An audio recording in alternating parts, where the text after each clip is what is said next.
I think your star here, Mr Farage, has not been subject to any real scrutiny of policy.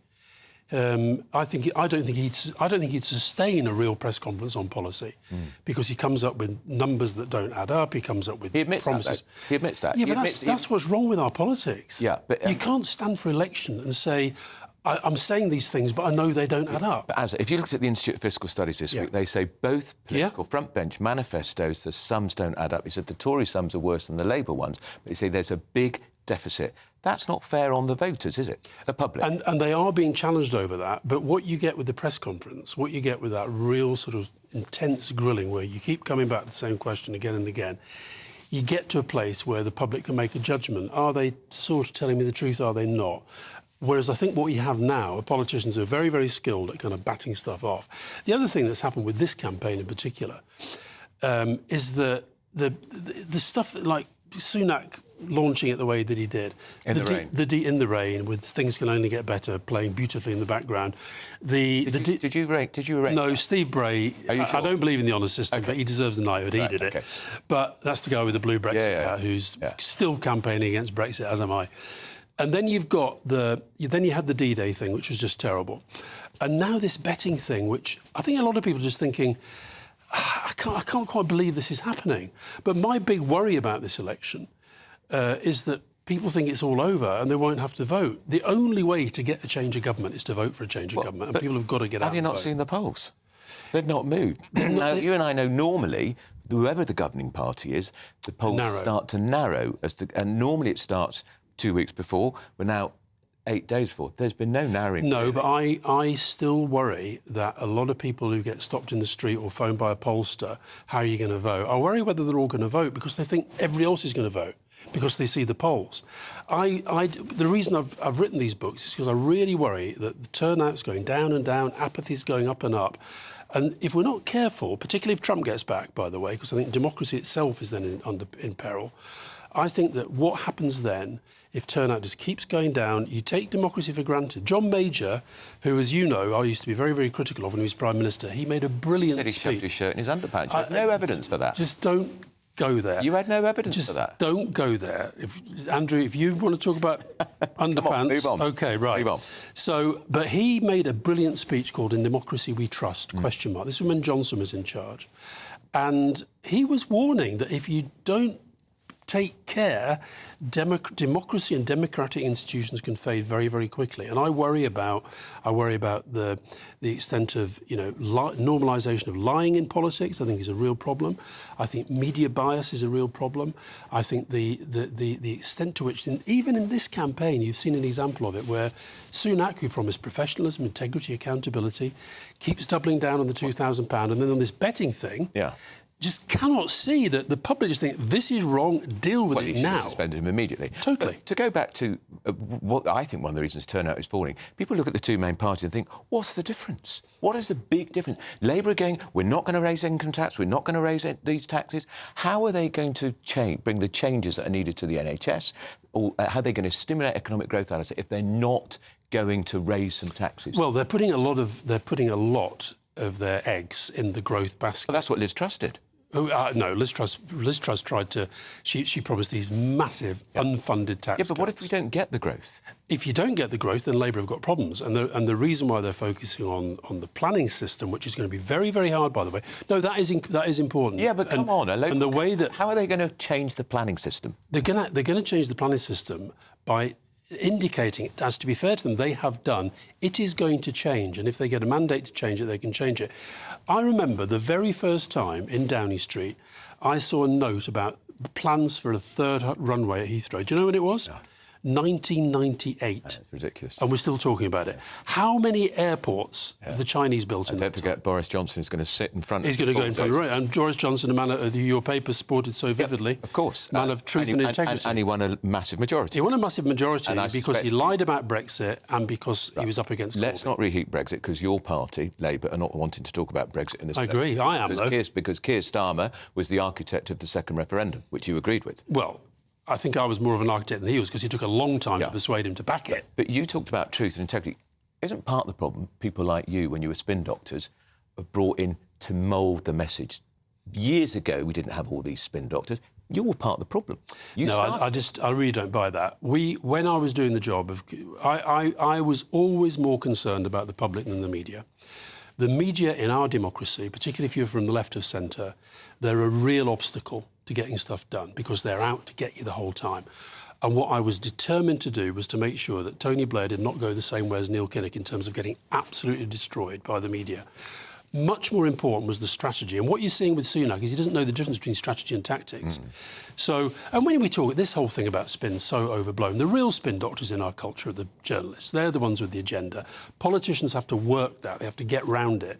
But so I don't buy that. And if I can tell you, the best soundbite of all time was Julius Caesar, Veni Vidi Vici. The Ten Commandments is one of the best pieces of strategic communication ever. So modern communication goes back to the beginning of time. But what we now have is a much harder media landscape. And it's become even harder because of social media, because of stuff like this, 24/7 news, etc. Before, I want to ask you one question, because people will be shouting and saying, well, yeah, what about Alistair Campbell and the dodgy dossier in Iraq? The dodgy dossier. That would be your political epitaph, wouldn't it? No, well, it might be with you, Andrew, but I really don't believe that. I think if that was the case, well, first of all, just on the facts... Yeah. There were no efforts of mass destruction. 6 inquiries, no wrongdoing on my part. So, and you know, we can rehearse if you want, but and added to which, I think the public have respect for people who just keep going because they know what they believe, and I know what I believe. So there's a reason, I think, why our podcast is the #1 in the country. It's because Rory Stewart and I come from different parts of politics. We talk reasonably, we talk in a grown-up way about serious stuff, and people broadly believe that we say what we think.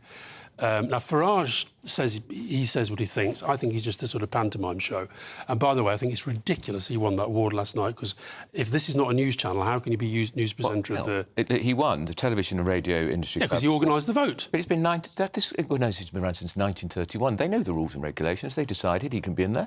Ed Balls is a former cabinet minister. He presents on another channel. Yeah, but Ed Balls isn't a serving politician.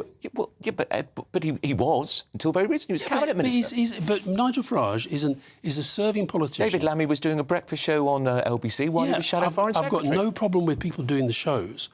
I don't believe that Nigel Farage should be... The defence of GBNews for not being regulated in the same way as others is that it's, quote, not a news channel. Public vote. How can he be... Public vote. You're all in favour of voting. A public vote organised by Nigel Farage's mates. Well, it's a public vote. Let's talk. We're going to talk about your book shortly. Keir Starmer's given an interview today to my newspaper, the Daily Mail. You must be horrified. Talking to the Daily Mail. He's got to engage with us. He says he's going to move the family into a flat above number 10. What's that going to be like for his family? Because you know Blair had young children, then Leo came along too. It's a goldfish bowl. How difficult is it him to have a normal family life? It's very, very hard. And I think I actually really admire Keir and his wife, Vic, for the way that they have made a decision. Nobody's going to know who their kids are. That's going to be hard. And the newspapers, you know, they should respect that. Well, we did. To be fair, there were things happening in Blair's time with absolutely. We did not report. No, there was some stuff that we could have quibbled with, which we did. But in general, I think if you make a principal position...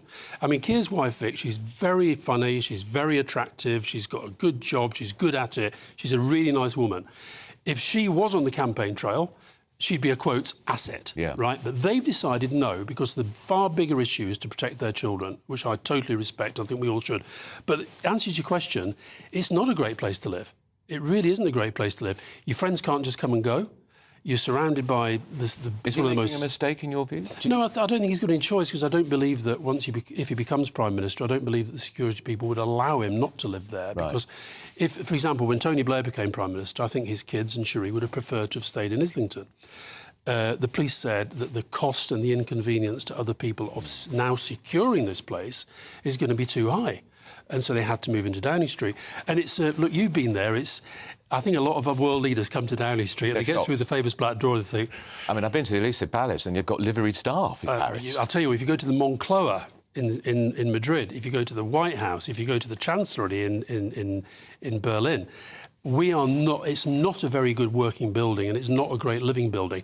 But I think Keir's if he wins, he's absolutely determined just to do the job, to return politics to public service, and that means if part of the job is that you've got to live there, you've got to live there. Alistair Campbell is staying with us. He's going to talk about his books he's written about getting young people drawn into television, into politics, and he's also going to tell us why a certain person has declined his invitation to go on his podcast, a certain person who's on this channel, but not me. You're with Britain's Newsroom on GB News. Don't go away.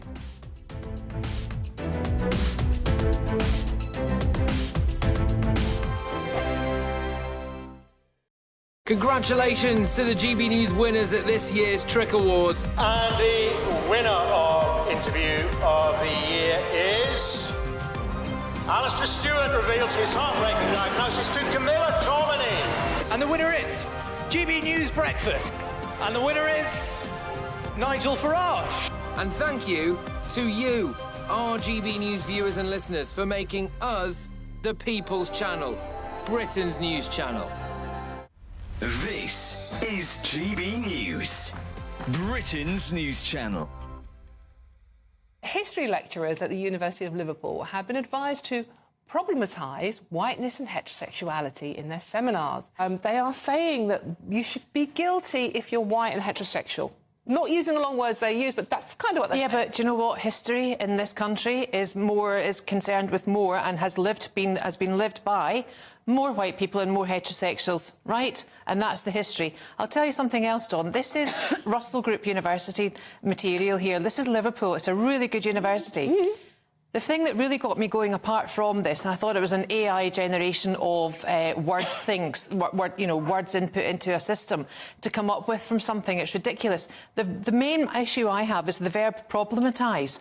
I've never heard of that before. Yeah. So they should be prioritising grammar. Let's get first principles back in there firstly. It's just promoting anti-racism. It's not, Amy. It is, wait. It's just bringing the marginalised voices into the discussion. So no, what they're saying is look at British history through the optic of... all perspectives.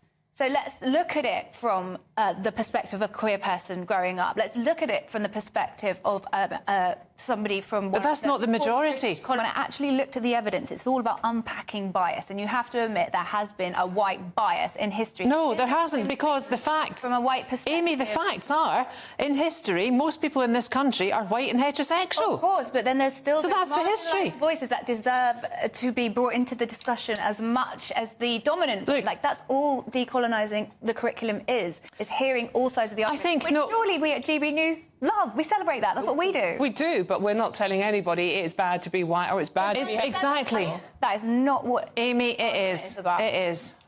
Amy. The People's Channel.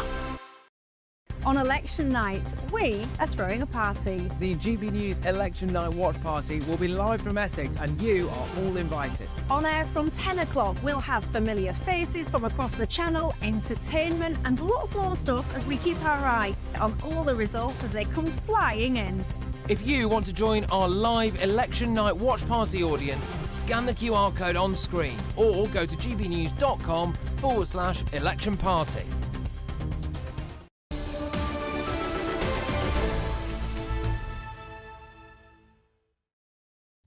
I'm 49 Andrew Pearce from Britain's Newsroom with Alistair Campbell still with me in the studio. Now, Alistair, we keep our word on GB News. You're not getting 30 seconds to talk about your books. You've written 2 books. Alistair Campbell Talks Politics, Alistair Campbell Why Politics Matters. This is aimed at primary school children. Yep. This is aimed at senior school children. Yep. Starmer says he's going to bring votes for 16-year-olds. Yep. Do you agree with that? I do. Right. I do. Why? Because I think that I remember in the Scottish referendum where in Scotland they already have votes for 16 and 17-year-olds, it improved the debate. You could go... So I go into loads of schools at the moment and I meet kids who are voting for the first time next week. And a lot of them a bit indifferent, but a lot of them really excited. And it changes the nature of the debate. So if you... In Scotland, you had 16 and 17-year-olds. I remember going to the campaign headquarters and I walked past this bus stop and there were kids in school uniform arguing about nuclear weapons and housing policy. And maybe they would have been anyway, but I think it was because they had the vote.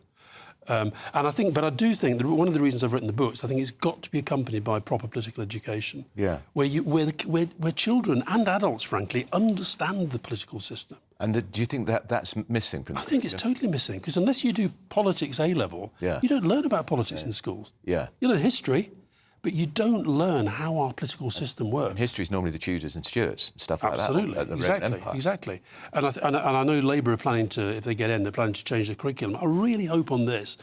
And papers like yours will say they're trying to propagandise, etc. I've been very deliberate not to be pro-Labour. It's not pro-anything. It's pro-politics. Yeah. And it's pro-kids understanding that without politics, things don't change. Everything they care about, there is a political element to it. And do you think young girls are less engaged or more engaged in politics? Do you think there's a difference? I think they're more engaged in many ways, but I think they're less likely to go into politics. And I've got an interview in the Teenagers book with Julia Gillard. Right, the former Australian Prime Minister, the only female ever to lead Australia, and who was the victim of incredible misogyny, made an amazing speech about it.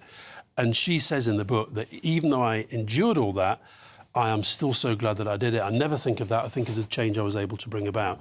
So she's still encouraging young women to go in. And I meet so many young people who, if only they were given a bit of leadership and a bit of confidence, I think they'd transform politics. And so it's really saying it's not just about voting. It's about volunteering. It's about joining campaigns that you support. It's about protest. It's about writing. It's about journalism. It's about charity.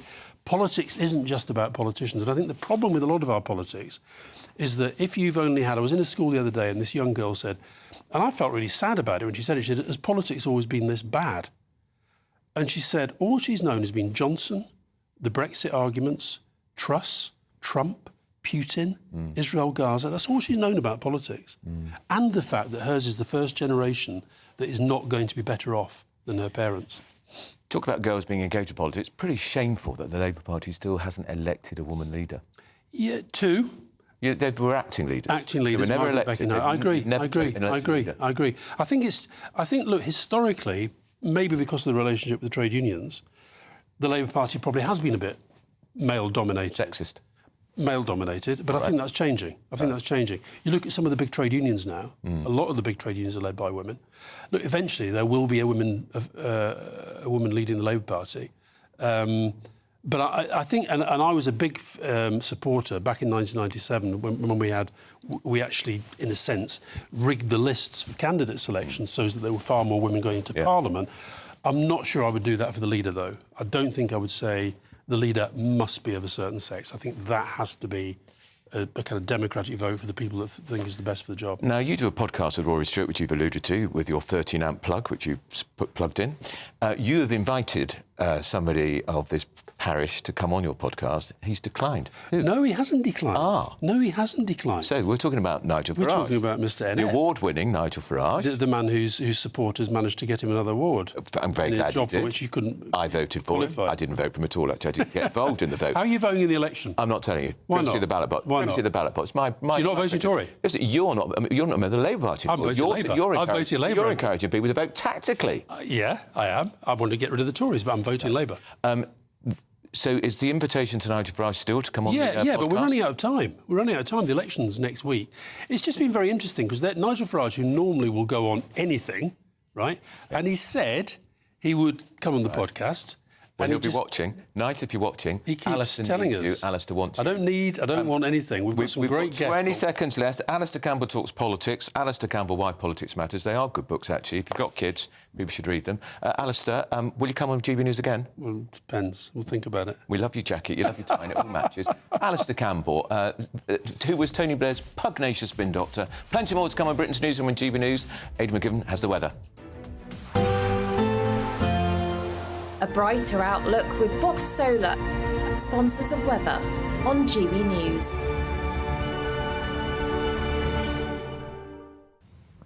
Hello again, welcome back to your update from the Met Office for GB News. It's going to be another hot and sunny one for many of us today. Cooler for some, it's not hot everywhere. For example, parts of Scotland, northern and northeast England seeing a lot of cloud first thing.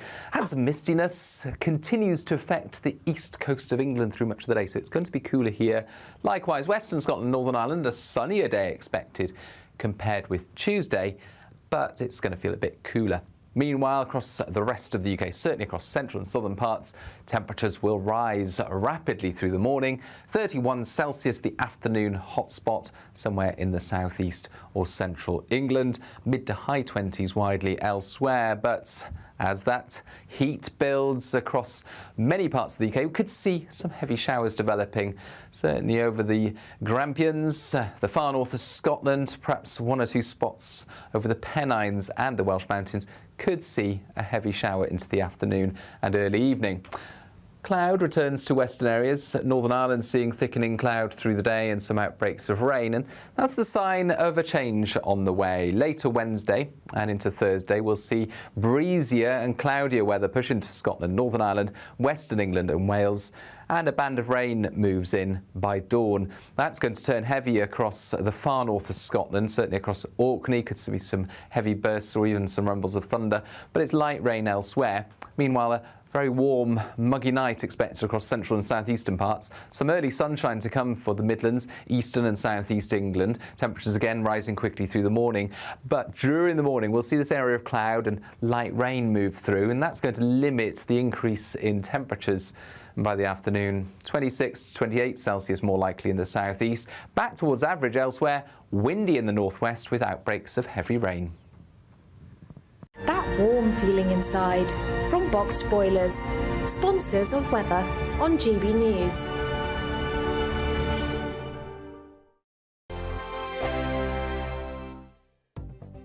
The latest GB News travel. Good morning, I'm Russell Holding. In Edinburgh, the A70 is closed each way along Ardmillan Terrace off the A71 Gorgie Road after a vehicle caught fire, causing queues. In Leicestershire, the A607 is closed along Belgrave Gate into Leicester after an accident. The M25 from Hertfordshire into Essex is closed clockwise from junction 25 for the A10 to 27 for the M11 after an accident, with long delays in both directions.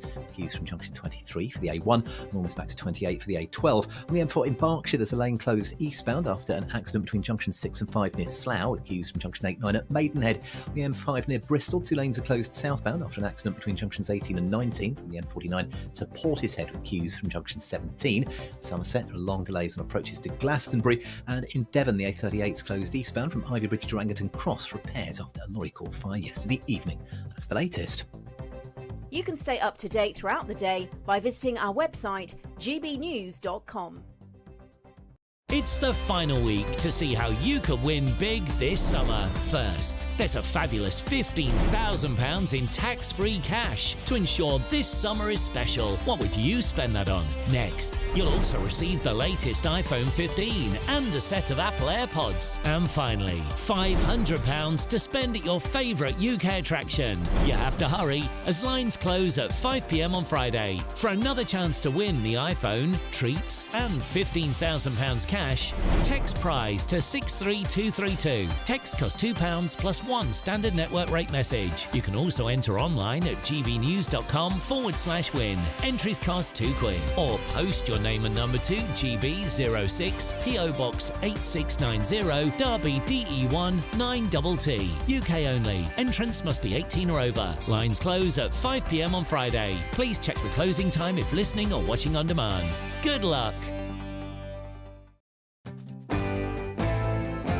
I'm Emily Carver. This is GB News, Britain's news channel. Every Saturday, 10 till 12, we'll bring you all of the news that you need to know. We'll also remind you that there is so much to smile about. It's my favourite time of the week. I get to relax, enjoy some light-hearted stories, and let Ellie teach me about fashion too. That's Saturday Morning Live, every Saturday, 10 till 12. Only on GB News, Britain's news channel. I'm Tom Harwood. This is GB News, Britain's news channel. Join me, Nana Akweer, for an informative, interactive news programme with a difference. It's fun. It's true. You're not wrong. No one will be cancelled. Lovely. Join me from 3 p.m. every weekend, only on GB News, Britain's news channel.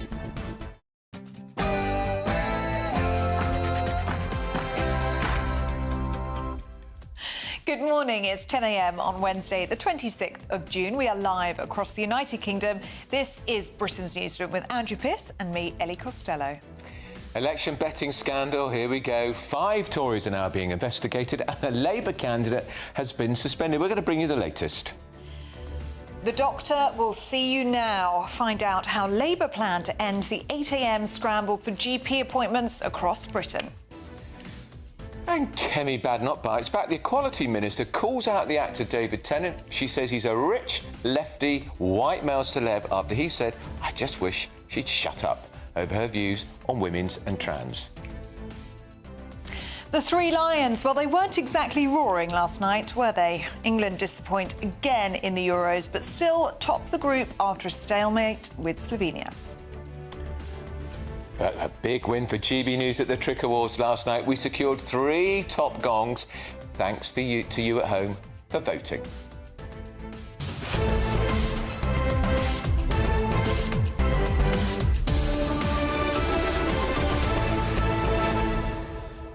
And it's still very much a victory lap today, isn't it? Down to you, part Down of the to everyone. award-winning breakfast team. Nigel Farage winning an award, and also Camilla Tominey for Absolutely. Interview of the Year. Brilliant, Well yes. done, It was a GB clean News. sweep, and it's a small but mighty team, as you are very much aware. So congratulations to everyone here at GB News, and thank you to you at home for voting for us, because it is a public vote, isn't Absolutely. it? And that means even more, I think. Absolutely. So thank you very much. We are very, very grateful. It's all about the public. But first now, let's get some headlines with Tatiana.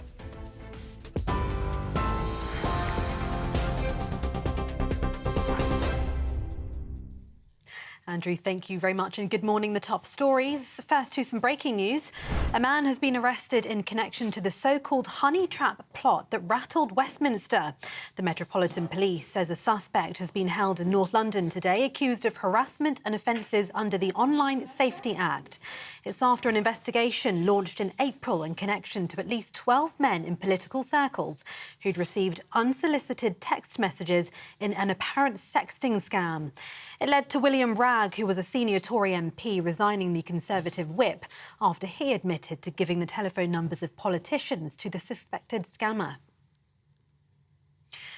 Another top story today, the election betting row is deepening after a cabinet minister revealed he'd also gambled on the date of the vote. Scotland Secretary Alistair Jack denies having broken any rules but admits to placing 3 bets.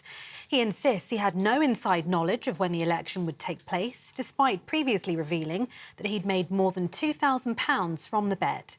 He later dismissed that claim as a joke. Mr Jack becomes the 7th person to become embroiled in the scandal, with just a week until voters head to the polls. Meanwhile, suspended Labour candidate Kevin Craig has said he deeply regrets betting against himself and a Tory victory.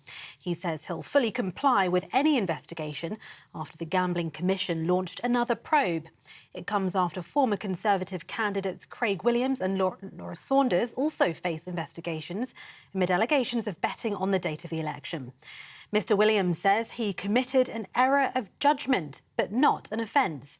Work and Pensions Secretary Mel Stride says the scandal is disappointing. I think it was absolutely right that the party made internal inquiries and has now come to a very clear conclusion, which is that those candidates are suspended. They will not be supported by the Conservative Party during this general election. And if indeed in the course of time they or any others who are candidates are found to have broken the rules in relation to betting, then they will actually be removed from the Conservative Party. So I think the Prime Minister has been very, very clear. He's very angry about what has happened. I am deeply disappointed about a number of the things that have happened here as well, and that is why action is being taken. Former Labour advisor Mike Buckley told GB News the Tories have been too slow to address the issue. The Conservative candidate, it is alleged, knew from Rishi Sunak when the date of the election would be, used that insider knowledge to make themselves lots of money, basically. So definitely something that we would all frown upon. The Labour candidate, in contrast, has just done something silly, put a bet on against his own candidacy. But he's, taken the consequences. And actually, I think the other big difference to make is that Rishi Sunak, as he does with so many things, has, flailed around, refused to act for 2 weeks now, finally got rid of his candidates, whereas Labour did it within a couple of hours. In other news, NHS leaders are warning of major disruption as a result of the heatwave and the junior doctors' strikes. Yellow heat health alerts are in place for many parts of the country and will end at 5 o'clock tomorrow afternoon, just as junior doctors across the country walk off the job over pay and working conditions. It'll be the 11th walkout by junior doctors from the British Medical Association in England. Julian Assange has walked free from a US court after pleading guilty in a deal to end a years-long legal battle. The 52-year-old WikiLeaks founder arrived at a court on a remote island in the Pacific yesterday, where his long-running campaign to avoid extradition formally ended. Assange left the UK yesterday morning after more than 1,900 days at Belmarsh prison. He's now well on his way to Australia, where he's landing shortly. His sentence is likely to be roughly the equivalent of the time he's already served, meaning he will remain free. Julian's brother told GBNews this morning he's pleased the ordeal is finally over. I had faith that eventually Julian would be free, but I mean, not in this fashion. It's just been wonderful. I've been speaking to people back home in Australia, and there's a celebratory atmosphere in places like Sydney. Someone told me it feels like Christmas. So, you know, I think there's a jubilant feeling throughout Australia, as well as all the people who will be celebrating tonight once Julian is back. And the trial of American journalist Evan Gershkovich begun in Russia a short time ago. The Wall Street Journal reporter has been held in a Moscow prison for 15 months in charges of spying. Prosecutors say he was caught gathering secret information for the CIA, though no information to back up the allegations has been made public. The trial will take place behind closed doors, which is a standard practice in Russia. The Russian president says he's open to a prisoner exchange. The United States accused Moscow of hostage diplomacy, but President Biden says he's committed to bringing Evan home. For the latest stories, sign up to GB News Alerts by scanning the QR code on your screen or go to gbnews.com/alerts. Now back to Andrew and Ellie.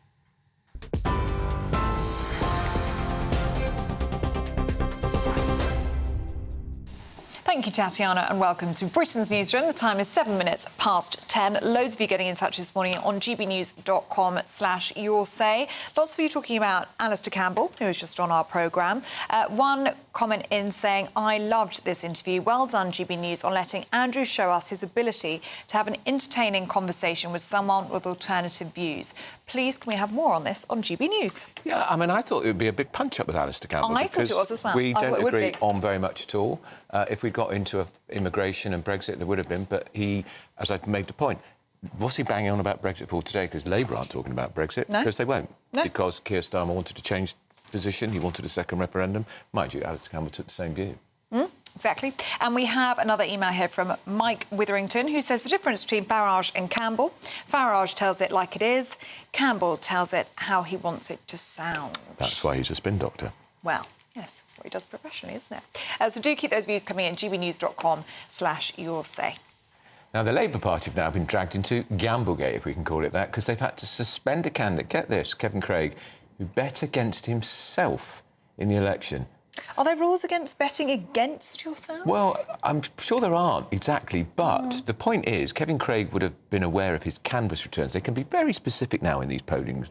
That's why you get exit polls pretty much get it right. He will know that he was facing a losing battle, so he put a large wager on himself and he's had to resign. Yeah. Well, he's been suspended. Been suspended from the Labour Party. Meanwhile, 5 Tory politicians are now being investigated over a bet on the timing of the general election.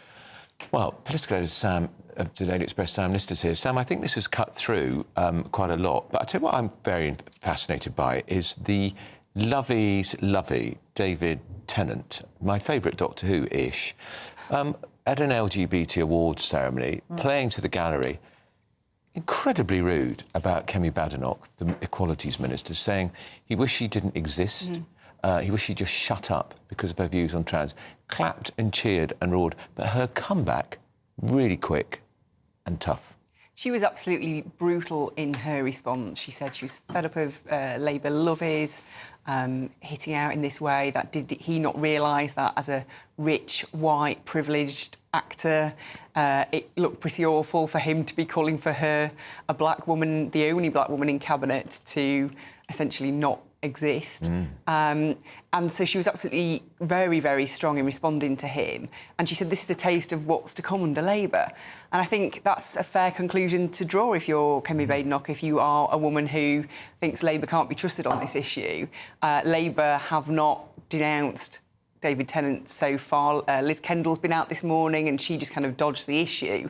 And so I think unless they come out and condemn him wholesale, they do have questions to answer on that. And he is a Labour lover. He's a cheerleader for Labour. He's supported Labour before. He wouldn't have said that about J.K. Rowling, would he? He wouldn't dare. No. Because she's hugely popular, massive following around the world. But pick on a Tory minister, get a cheap laugh in the room. But I think this is a problem, isn't it? In the old days, you used to be told as an actor, don't talk about politics, because for everybody you win over, you lose somebody else, and it ruins your brand. But then with the advent of social media, actors suddenly realised that this is a really good way to enhance my brand. And what they don't really think is they're wading into really complicated issues for a bit of personal PR. And I think, actually, when you are attacking our black cabinet minister, our black woman who has campaigned on this issue from a very genuine place and has been absolutely consistent, and you're just doing it to whip up a bit of, personal PR for yourself in the room, it's a really silly, dangerous way to go. And, sorry, Ellie. No, I was just going to say, Badenoch has come out with this warning, as you just alluded to, essentially saying, look at the treatment of Rosie Duffield. This is just an example of where the Labour Party is going. There'll be this lurch to the left, if you like. Rosie Duffield has been treated incredibly badly. Was the Labour MP for Canterbury, the candidate? Yeah, she's remaining a candidate for the Labour Party, but clearly she has had a really difficult time. She has to have security. She's not been able to take part in hustings because of the threats against her. She did have talks with Keir Starmer recently after 3 years being kind of left out in the cold. Those talks did not go well. She's still not really had any support from the party. And then we saw Keir Starmer when he was asked about, what is a man, what is a woman. After all these years of women in his own party telling him, the ins and outs of this debate, he only could seemingly come to a conclusion when Tony Blair, a man, told him what a woman was. Yeah, extraordinary. Yeah, so it's clear that women don't really have, influence with him in perhaps the way they should. And yet his deputy leader is a woman. His shadow chancellor is a woman. Angela Rayner is somebody who believes that trans women are women, as do many other members of the shadow cabinet, women that you would expect to be on the side of feminists in this argument, but they're not. And so you have to question Labour's record on this and what will happen when they get into government if they win next week. I think there are questions to answer. They still can't answer very basic questions about what they would do on this. They're talking about ending conversion therapy. That could cause problems for kids who feel confused and access to therapy. Hilary Cass, who did that big review, she said that could have a big effect on therapists and how far they feel they can go when they're talking to children in case they end up falling foul of that law. It's a really complicated issue, and the Labour Party have not come up with any proper answers on this. Sam, on Gamblegate, if we can call it that, 2 weeks we're going on this now, and it's not going anywhere. No. We've got the final BBC election debate tonight. We can imagine this is going to be one of the main topics that is touched upon there. Where do you think this goes now? Do you think we are looking at potentially a new set of rules where politicians can't gamble? I mean, that's it. If you do want to do this, you have to kind of just do a carte blanche ban, don't you? Because otherwise you're going to get into really complicated territory. But that seems quite extreme to me. I mean, people do like to gamble. I'm not one of them, but actually MPs have always been, they've always liked to flutter on things, and I think it's quite difficult to rule it out. But I think at the debate tonight, what you're going to see, Keir Starmer will say, look, Rishi Sunak, you took 2 weeks to come and take tough action on this. I acted straight away. The problem for Keir Starmer is if there are any more MPs in his party, any more candidates rather, who are standing for election, he's got to kick them all out now. And there could be many, many more, because if the barrier for this is anybody who's had a bet on the election... If you bet against yourself. Bet against yourself, then you're out. I mean, that could be far more people than just one. I think the issue's cutting through, though, on the doorstep. Because people just get it. The sense that, particularly in the first place, the Tories, oh, my God, there they are, filling their trough with money before they're kicked out of office, cashing in on privileged information. It feels grubby, and I think there is a difference. So there is only a very, very small group of people, very small group of people actually knew the election was going to be called.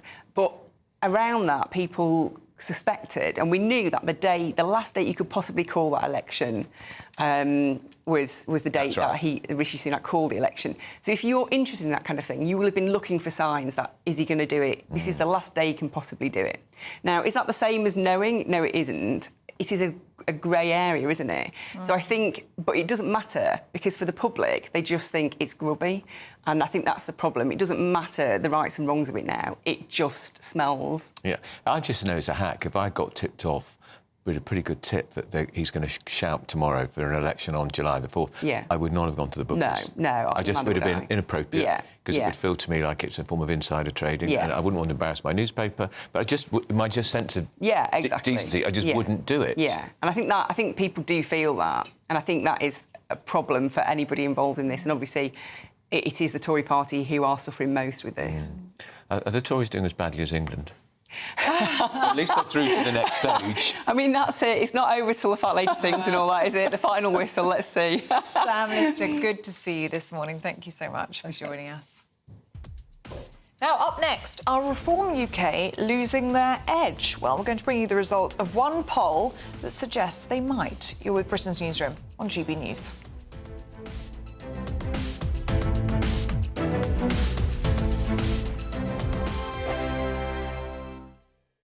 Congratulations to the GB News winners at this year's TRIC Awards. And the winner of Interview of the Year is... Alistair Stewart reveals his heartbreaking diagnosis to Camilla Tominey. And the winner is GB News Breakfast. And the winner is Nigel Farage. And thank you to you, our GB News viewers and listeners, for making us the People's Channel, Britain's news channel. Sunday with Michael Portillo from 11, only on GB News. We've been talking about the White House is concerned with playing down concerns about the health of President Biden, who's apparently taken to freezing during public events. Italy's Prime Minister Giorgia Meloni was seen herding the president back into a photo with world leaders after he shuffled aimlessly away from the group. In the last few days, videos and images of the president freezing at a fundraising event went viral, but the White House stated that they were deceptively edited cheap fakes.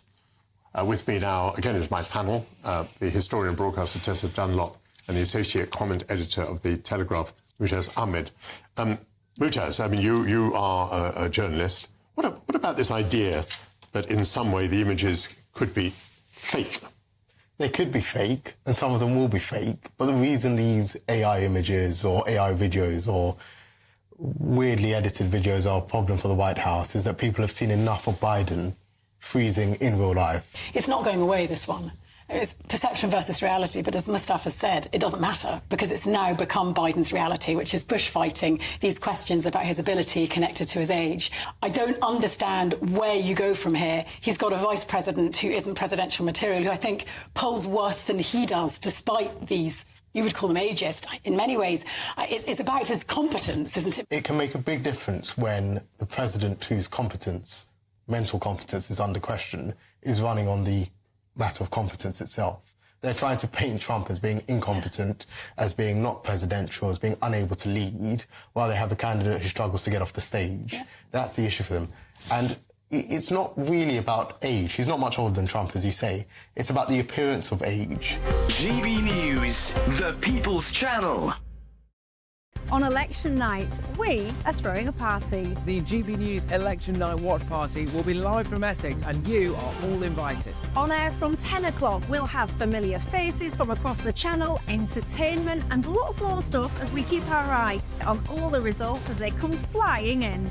If you want to join our live Election Night Watch Party audience, scan the QR code on screen or go to gbnews.com/election party.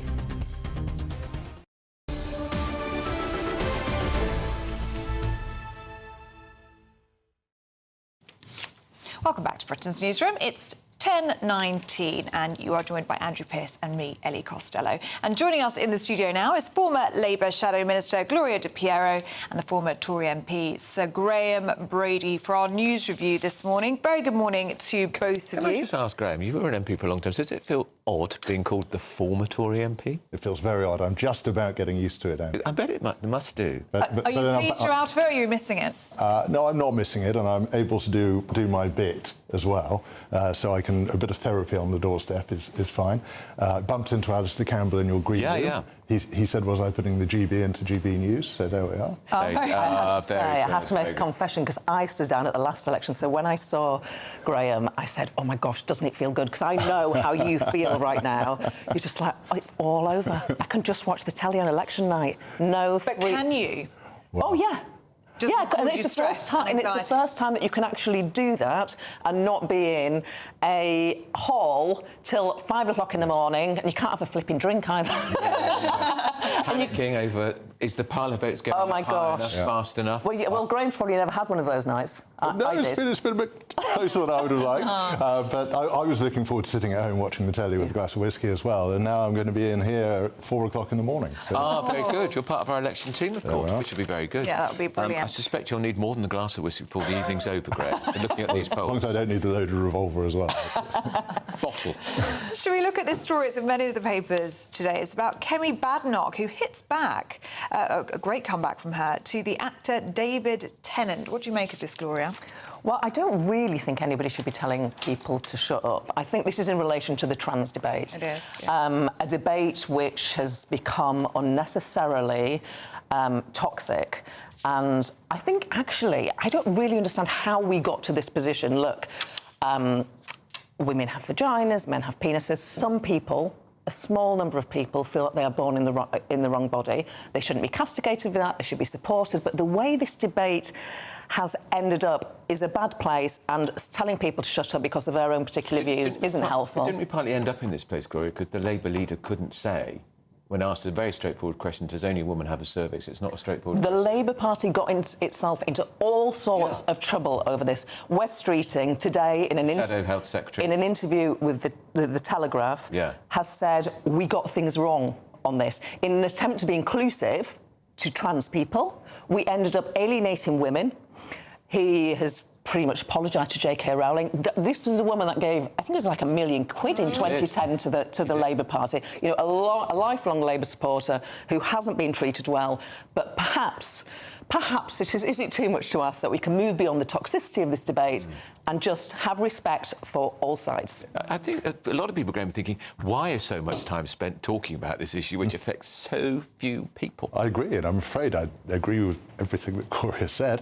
No. The only thing that I would throw into it is I think it is quite depressing, the extent of the intolerance that comes in some quarters. Yes. And I think especially on the left, but no, it's not the whole of the left, but there is a big strand of people who just don't think other people should have opinions at all. And they shouldn't exist in this instance. It's not just you shouldn't say it. Yeah. She shouldn't exist. It's a terrible thing to say, isn't it? You shouldn't exist. I think he should apologise, David Tennant, actually. That'd be a nice thing to do, wouldn't it? I mean, that would be the right thing to do, don't you think? Well, he shouldn't have said it in the first place. Yeah. Well, he received applause last night. That's true. He was playing to the gallery. He was in a room. He was in the LGBT. Yeah, and what goes down well in a room with people who have very legitimate campaigns on this, but you take it out of that room and it's... How does it sound? How does it sound? Is that the way you discuss things? Is that the way that you respond to people who take a different view on this? Badenoch's response was typically Badenoch. Pithy, tough. Feisty, Absolutely. Yeah. Is she, Graham, I know the election's not over yet, but assuming the polls are right, there's a vacancy for a leader. Is she leadership potential? Certainly, yes, if there's a vacancy. She's got a lot of potential. And I've known Kemi since she was a candidate in Dulwich and West Norwood in the 2010 election. Told the story many times. I went to speak at an event not that long after I'd resigned from the front bench over grammar schools, and Kemi did the vote of thanks. As the new candidate, I would have thought it was entirely legitimate for her to ignore my remarks about grammar schools and the row that we'd had, and just say what a nice man I was. Instead, she steamed right in support of me, and I thought, wow, this is one to watch. It's, she's feisty. combative, she stands for things, and that's great. Do you think she can appeal to to those voters that you are losing in this election that will go over to Labour? Because that's the real challenge. That's what I worry about, genuinely and sincerely, for your party, that you're going to go, right, we haven't been right-wing enough, we need to go more to the right. And I'm not sure there aren't enough people on that side of the debate, in my view, to get you over the line. I think the secret is the Conservative Party has to be led from the right, because you want to trust the leader and know where they're not going to take you. But the leader then, when trusted, has permission to take people in to appeal to a broader spectrum of voters. So I don't think there's any. I'm sure there'll be lots of other very good candidates as well if the vacancy arises, but Kemi certainly would be amongst them. And of course, you should remind people, Graham Bailey was chairman of the 1922 committee, so when there were Tory leadership contests, he was the big, booming, sonorous voice you would hear announcing the results. And you were announcing those results quite often, Graham, in the last few years, because there were more many often than I ever thought possible. Absolutely, absolutely. I mean, how many leadership contests on your watch as chairman? 3. Amazing. Quite amazing. So that was Boris? No, I didn't do the Boris one. Right. So it was May, then the one that ended up being Rishi Sunak against this trust, and then the one where we ended with just one candidate in Rishi Sunak. Amazing, yeah. So this is being pitched as hope for the Tories. Let us know what you think about this one. It's a new poll that suggests that the Reform is falling in the poll by 3 percentage points. It's in the Daily Mail this morning. Gloria, what do you make of this? Yeah, I think the Labour Party should sort of take heed of this, actually, because when people talk about supermajorities, the papers are talking about it a lot, the Tories are talking about it a lot. In order to even get a majority, it's a massive job for the Labour Party, and there will be seats to secure that majority, which will be won by a handful of votes. So if people want a Labour government, do not believe any of this nonsense about supermajorities. They are going to be tightly fought. Reform are being squeezed. Some people are getting this, the argument. Some people who really do not like the Labour Party, they are now hearing the argument. If you vote for another party, you are going to end up with Keir Starmer in number 10. But equally on the other side, if people on the left vote for the Greens or Liberals and think that's fine, then you may well end up with a Tory MP in those marginal seats. So, you know, think about that before you vote for a smaller party, think about the consequences. Having said all that, I think the smaller party is going to do really, really well, probably for the best that they've ever done in history. What do you make of the Reform surge? Has it petered out? I think it probably has. They've never been that big in my patch, so I've never been that troubled by them. But I think the more people get closer to polling day, and obviously for lots of us, we've already cast our votes, the postal votes, but the closer you get to polling day, the closer it comes to a real decision, a real choice. Are you going to have a Labour government, possibly with a very big majority, or are you going to have a Conservative government, or are you going to have a Labour government with a smaller majority? These are things people are really thinking very hard about. And I remember back in 1997 when I held on in my constituency, fighting it for the first time, and was then back in Altrincham the next weekend in Sainsbury's, and a couple walked past me, and it was a wonderful moment. They said, "Graham, isn't it?" I said, "Yes." "You got in last week, didn't you?" I said, "Yes, I did." They said, "We're so glad we voted for you." And then they said, "But it's wonderful having that lovely Mr. Blair in number 10. And I thought this just shows how much people do think, and there's certain wisdom in that. They knew they wanted a Conservative MP, they wanted to get me in to represent them, and they also thought it was time for change, and they wanted nice Mr. Blair. How much does the campaign make a difference? Because I think this has been a pretty woeful Tory campaign, mistake after mistake after mistake. Does it make a big difference to people if people haven't made their mind up, Graham? I mean, I always wonder how much difference campaigns really do make, because people think about things over a period of years. Of course, there are people focusing more during a campaign, but I think probably most of what they're drawing on is their experience over a longer period of time. Having said that, there's no doubt the Labour campaign has been very disciplined in this election, and the Conservative campaign has had lots of unforced errors. And you know, it would be far better from our point of view not to have those.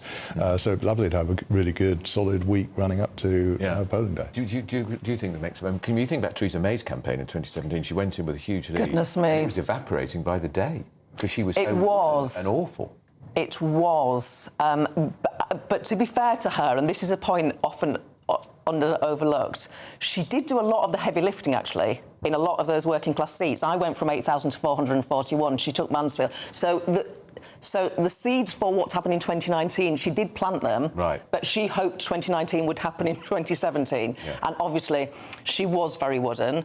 And then there was some controversial policy ideas introduced in that campaign, whereas Keir Starmer has been as cautious as it is cautious to be. And I think you could see them governing in this way. You know, it's a long time since they've won. They're not going to be popping the champagne corks. You've got to read Danny Finkelstein in the Times today, haven't you, about the real Keir Starmer? Yeah. And he's actually quite left-wing. Yeah. But so far he's holding it back. Yeah, but can he? I don't think he is that left-wing. Well, his history, if you read in the Times today, his history said. Oh yeah, I mean everyone was left-wing when they were young. Even I was a trot. He became the Labour leader, backing all those mad Corbyn ideas. Took 10 of them, and he dropped the lot. Yes. Did he really believe them, or was he dropped them because? Well, you would have to ask Keir Starmer that. I voted for Lisa and Andy. There we are. That's interesting. Have we got time for another one? Yes, we do. Should we have a look at the front page of The Telegraph? And this is concerning, is that there's a strike action from NHS junior doctors this weekend. 5-day walkout begins tomorrow morning, but it coincides with this heat wave that we're experiencing, and there's concern about these temperatures and impact of strike action on the elderly. This strike, I think, is the most shameful yet, because they know they're not going to get any extra money out of the government. It's just about almost certain to lose an election. It's shameful political posturing, Graham, I think. I agree. And I mean, I grew up being told that professionals didn't take strike action. That was the definition of being a profession in many ways. So I don't think they should be striking anyway. Doing it in an election week, I think, is a absolutely appalling thing to do. And when there are warnings that people will actually suffer because of the weather conditions coinciding with it, then they really should think again. What do you think, Grace? A week today. A week tomorrow, on Friday, sorry. These will become Keir Starmer's problems. They are the nation's problems now. It's been easy to say they should be negotiating, they should be dealing with this. By the way, the Labour Party have said absolutely you cannot have the pay rise that you are. So they've been very clear on that. But that's OK in opposition. You have to resolve it when you're in government. But to go on strike the week before is I mean, yes, and the Labour Party and the government, I think everybody is united that this is not going to work and it's the wrong thing to do. And what's Wes Streeting going to do? Because all he's mentioned so far is overtime. Well, for this workforce that's already out on strike and already... Well, we're going to have 40,000 extra NHS appointments every week, so that will help. But all Wes Streeting can do is talk. Yeah. Talk to them and hope that he can get to a better solution than the current government have. That's a problem that's not going anywhere, is it? Graham Brady and Gloria De Piero, good to see you this morning. You're coming back? I am. Yeah, you're back with us in the next hour. Time for your news headlines now with Tatiana Sanchez.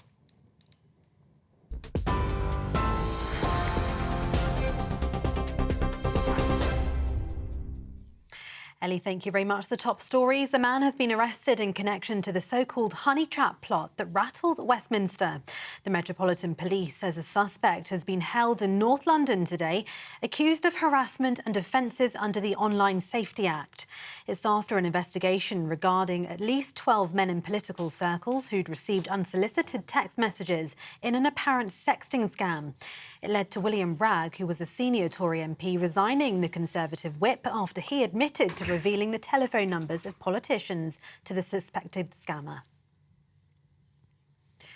The election betting row is deepening after a cabinet minister revealed he'd also gambled on the date of the vote.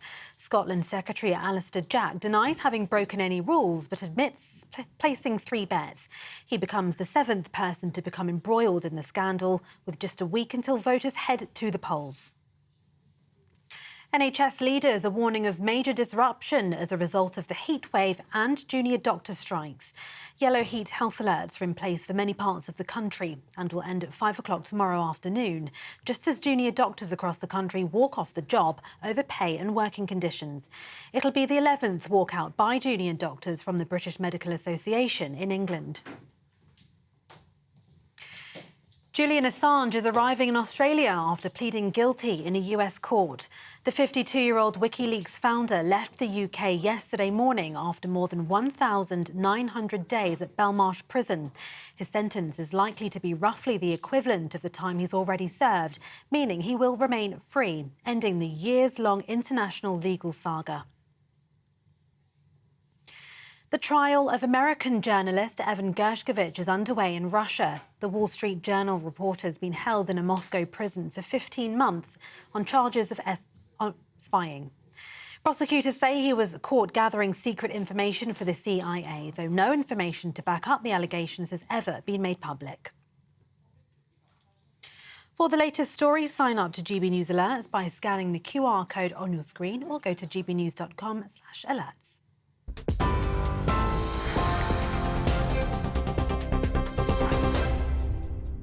Cheers Britannia Wine Club proudly sponsors the GB News Financial Report.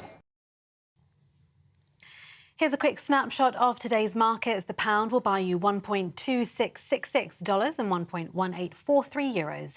The price of gold is £1,829.38 per ounce. And the FTSE 100 is at 8,292 points.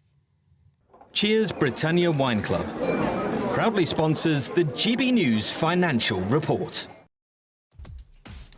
Well, do stay with us. Up next, we're going to be talking to Paul Coyte, aren't we, about the England match last night. Did you watch it, Andrew? I did not.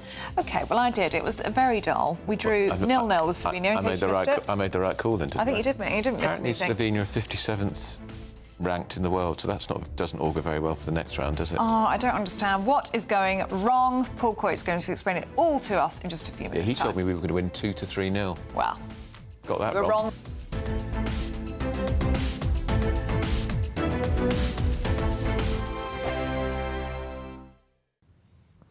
Hello again, welcome back to your update from the Met Office for GB News. It's going to be another hot and sunny one for many of us today. Cooler for some, it's not hot everywhere. For example, parts of Scotland, northern and northeast England seeing a lot of cloud first thing. Has some mistiness, continues to affect the east coast of England through much of the day, so it's going to be cooler here. Likewise, western Scotland, Northern Ireland, a sunnier day expected compared with Tuesday, but it's going to feel a bit cooler.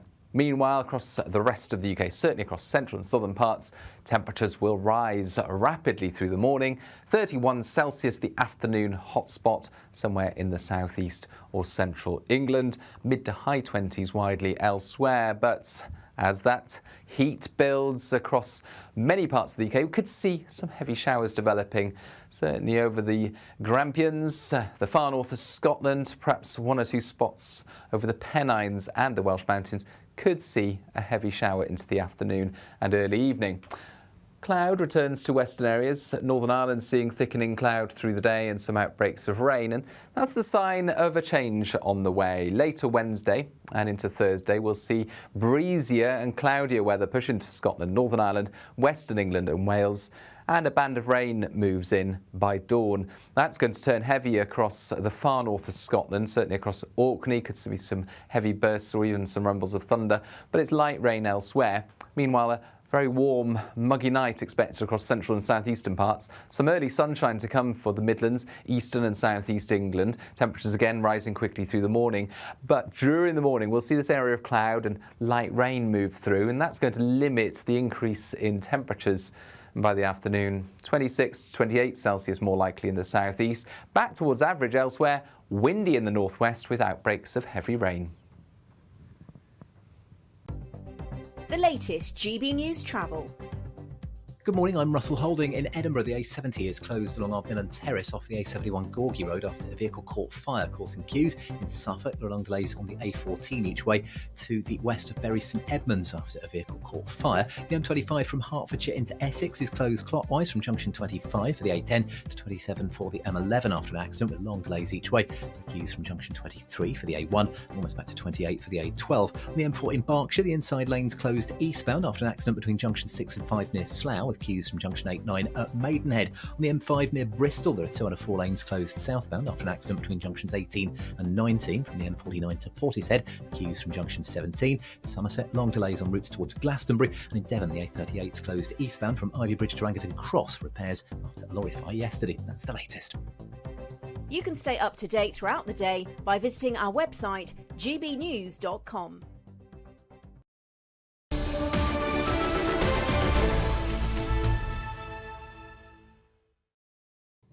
Welcome back to Britain's Newsroom. Just before we talk about the sport, because it was a very dull match last night, wasn't it, between England and I don't know, because I Slovenia? didn't watch it. Well, you didn't miss a lot, Andrew. No, That's all sorry, I've got to say. But before we get into the sport, let's have a little listen to Sir Ed Davey, shall we? The Lib Dem leader who's been out and about in Chelmsford.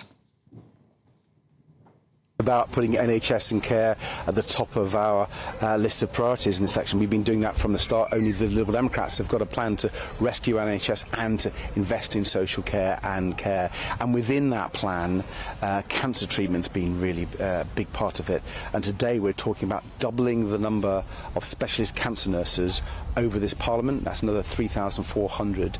And I think that's important because cancer waiting times are the worst they've ever been. And millions of people have had experience of this, either their loved ones or a friend. I lost both my parents to cancer, so this is very personal to me, but it will mean an awful lot to many people. So we've got to cut those waiting times, both for diagnostic but particularly for treatment, where we've not had much success under the Conservatives. And our idea today goes in line with our desire to increase the number of radiology machines, radiotherapy machines, and all the equipment that's needed to make sure we can have the best cancer care in the world. So that was Lib Dem leader Sir Ed Davey talking about the NHS and how important it is. Now, we've got to talk about the football, because 3 lions on a shirt, Jules Rimet still gleaming, no more years of hurt, no more need for dreaming. They wanted me to sing that. It's coming home. Or is it? After last night's dismal performance from England. Were they really that bad? Paul Coyte is the expert. After that singing, I'm thinking of going home, let alone is it coming home? We're coming home, it's coming. Do you know who Jules Rimet is, by the way? Well, his name is Jules Rimet still gleaming. Him. Right. That's correct, yeah, Jules Rimet. That's the original World Cup. And I know that when we won it in 1966, which you can remember, of course. Of course I can. I was the dog, the trophy went missing. Yeah. And a dog found it in a dustbin, something That's like right. that. Do you remember the name of the dog? No. Pickles. Pickles. It was Pickles the dog that found the Jules Rimet trophy. Who nicked it? I don't even know who nicked it, because I think they found it in a hedge. I don't think anybody actually admitted to stealing the trophy. It's probably the best chance we ever have of winning it, isn't it? I was going to say, it's the closest we're going to get on getting our hands on a trophy is probably nicking one, but we'll just have to see. You sat in the studio 24 hours ago and said we are going to get it right in this third match. It'll be 2 to 3-0. Right. Now, what happened? Well, did you really expect me to say, look, to be honest with you, I think it's going to be 0-0, Andrew? I was really hopeful. So I'm thinking, OK, I'm going to go hopeful on this and think that things are going to change after the first 2 games, that things are going to look better. Things can only get better. I bet you never sung that one before in 96, 97. So anyway, that was it. And it just was not good. There were lots of changes. But still, it didn't happen. We changed the midfield over, but still it was wobbly. There was a disallowed goal. It's just not gelling. But the good side of this is, like we said yesterday, they have qualified. And I'm beginning to wonder now whether the best thing is that England would play a better side, because it may raise their level, than playing teams like Slovenia, with respect to, we said, 57. They are, because I've done my homework here, number 57 in the world, 57, Slovenia. that's right, yeah. So if we can't beat number 57 in the world, yeah, who's number 56, by the way? Well, we've got Paraguay and Saudi Arabia either side of them. See, the other excuse is, oh, well, you know, they're a very tight unit. You get all these sort of excuses. It's like, well, they're number 57 in the world for a reason. It's because everybody else beats them. So we should have got out and beaten them. So Gareth Southgate walked out afterwards and did his usual, customary wave to the fans. Thank you very much. Empty plastic beer glasses, and I should mention they were empty and they were plastic, were flying over in his direction. I mean, he was asked exactly how he felt about that, and did he notice the glasses that were landing. This is what he said. Are you aware also that 3 beer glasses were thrown in your direction, and that it seemed that there was also some angry reaction? And can I get your reaction to that? Yeah, I understand it. I'm not going to back away from it.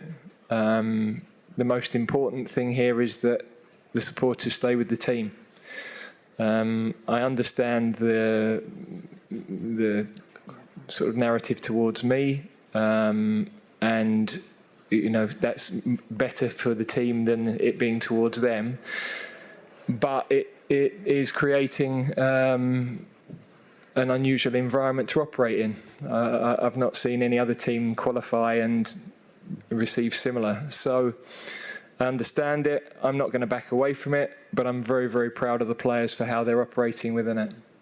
And he talks a good game. He will always front up, but he's a man who did not sleep well last night. There's no question about that. It looks like he's thinking, I don't know why this team is not working. We've got great footballers, but for some reason, it's not gelling, it's not working like it should. Presumably he's picking the wrong team. Well, this is the easy way to do it. You know, you're right, something's wrong. It's a good team, though. It is a great team, but the thing is, football is a team game. It's not about a bunch of individuals, it's about a team, and that's why you get others that aren't so good. They've won one game out of 3. Yeah, Didn't they get beaten by Iceland a few weeks ago? That was in the warm-up, and even at that point, we're all thinking, yeah, but it's a warm-up. You know, when it gets to the tournament, it's going to be different. I didn't even know Iceland had a team. Oh, dear, they have, yeah. Paul Coy, what's going on with this team? People keep saying it's not gelling. Yes. How? Why? It's midfield. It's players that, do they play together well? And well, clearly not. Obviously. Honestly, I'm not Gareth Southgate here. I feel like I'm under the cosh here. Yeah. We aren't... Look, the amazing thing is that we have won the group. But now we go into the game on Sunday. Now, if we came second in this group, we'd be playing Germany next. I couldn't stand it. Mind you, we did beat them in the Euros last time. Very good. So, anyway, this is who it's likely to be, because it all depends on the games today. Netherlands is a possible, so playing Holland. That's not good. Netherlands, the artist formerly known as Holland, we could be playing them. Romania, it could be Romania, it could be Belgium, Slovakia or Ukraine. And I don't know about you, but I'm thinking, I don't want Slovakia, I don't want Romania, I'd rather play a more established, difficult team, because I actually think that our only hope is that maybe we'll raise our game and maybe that will suit us better. But at the moment, it's not working. Something's got to give. But I don't think Gareth Southgate is going to see the end of his because there was here. anger. I think it'll be over. There was anger towards the fans, towards him yesterday. We've spoken about that. They're looking for a way to vent their anger. But there is a lack of morale as well from the fans, would you say? Because it's been so lacklustre. Yeah, it starts up, everybody's up for it, OK, this is it, it's going to get going. But it's understandable because it works both ways. You want, you get clubs and countries will say, you can't boo because it's no good and it's not good for the place. Of course it's not, but you have to show your feelings in one way. It's a very emotional game, so it works. If the players are working, then the fans will go with it and vice versa. It needs to work together, but at the moment, the players are not working, so therefore the fans are getting upset. Oh, well, let's hope it gets better. And on that happy note, let's look forward to Gelsenkirchen on Sunday at 5 o'clock. Oh, dear. Well, let's hope Sunday's a better day. Thank you, Paul Coy. Thank you. Thank you, Paul. Now, still to come, the search for missing teenager Jay Slater continues in Tenerife 10 days after he went missing, with search crews so far failing to find any trace of him. This is Britain's Newsroom, live across the United Kingdom on GB News.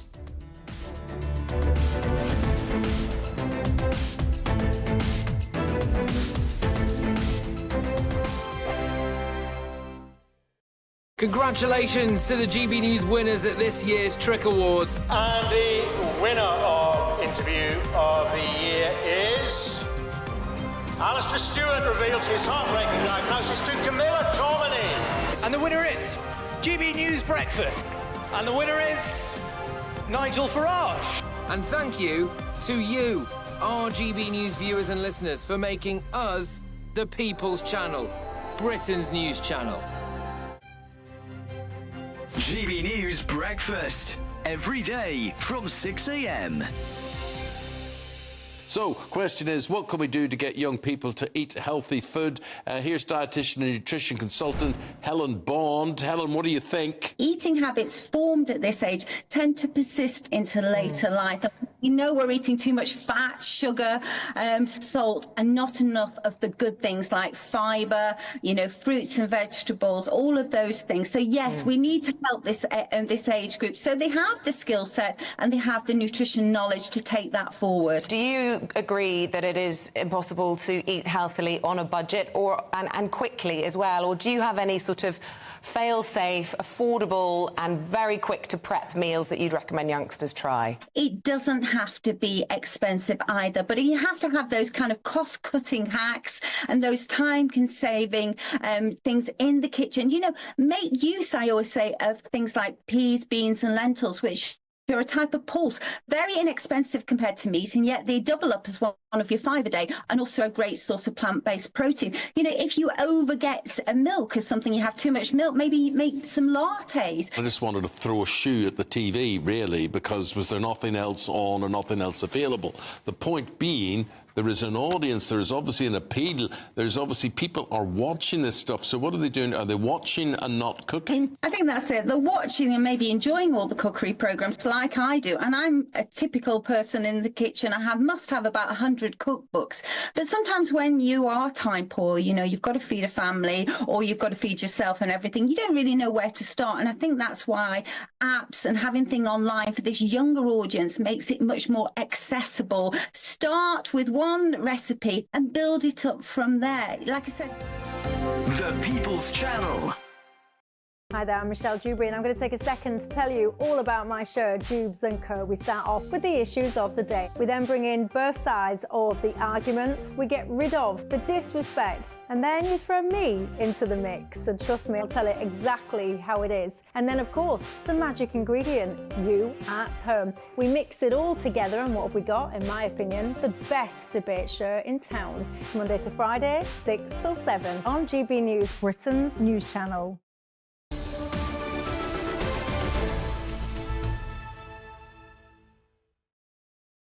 It's 10:50. This is Britain's Newsroom on GB News with me, Andrew Pearce, and Ellie Costello, who's in for Bev Turner. Now, it's a grim milestone in the search for the Lancashire teenager Jay Slater. It's been 10 days since he went missing. Spanish rescuers are continuing to comb the rugged mountain train where he was last seen for clues. Well, let's bring in the journalist Gerard Cousins for the latest. Good to see you this morning, Gerard. What is the latest? Day 10, and we know that the search continues. Must be so distressing for the family. Yeah, it's the same as as other days. The search operation is continuing on the ground and from the air. The visible search operation that we're seeing.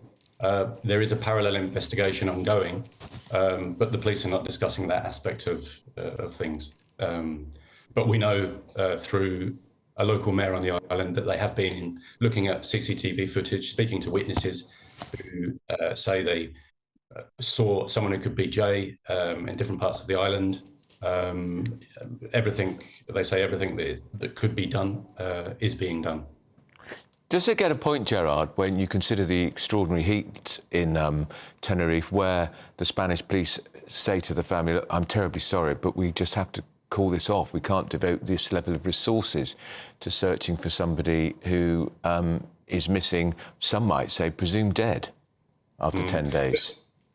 There will obviously come a time when an end is brought to this search, but publicly the police are not talking about an end date. And as we saw yesterday, they brought in reinforcements, sniffer dogs from Madrid with their respective dog handlers. So publicly at least, police are not saying that they are even considering bringing an end to this search or scaling it down.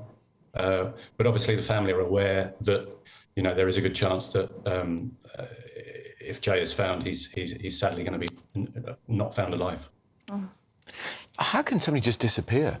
I mean, I know it's a big mountainous terrain, but they've had helicopters, drones, masses of people, friends and family searching. How can you just disappear completely, Gerard? Well, it is a very, very difficult terrain, right. as we know. But we believe that the police's lead theory is that he simply became disorientated and got lost, but they are not ruling anything out. So it's not a given that definitely happened. They are looking at other possibilities. What he could be with people, for instance.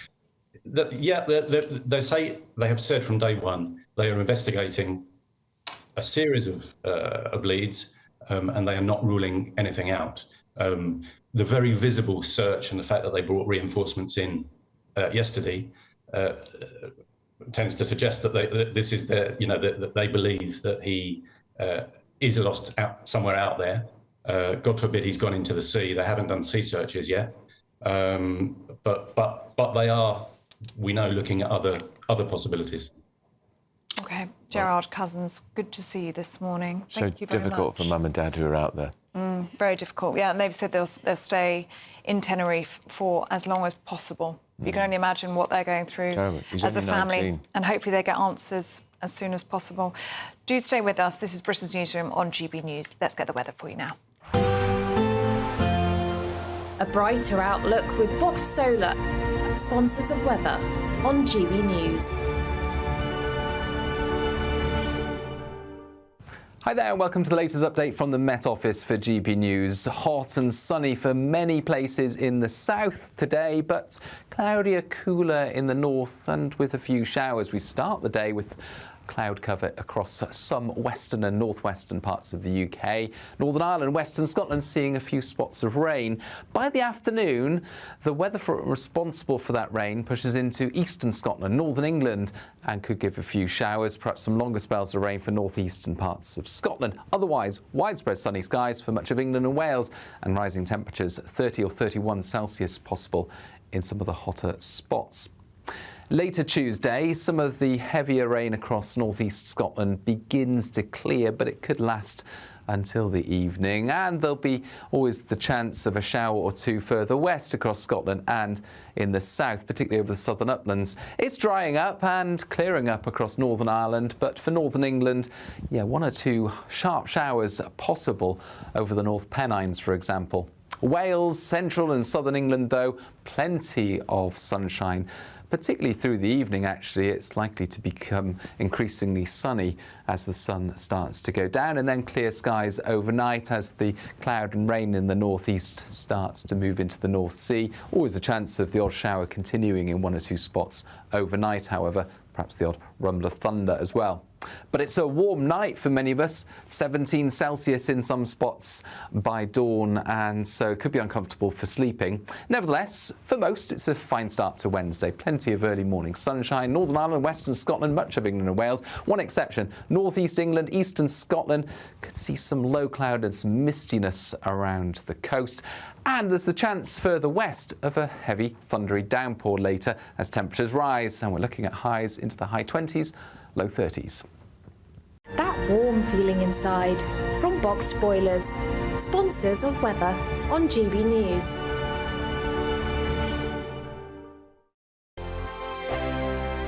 It's the final week to see how you could win big this summer. First, there's a totally tax-free £15,000 in cash to make your summer spectacular. Spend that extra cash however you like.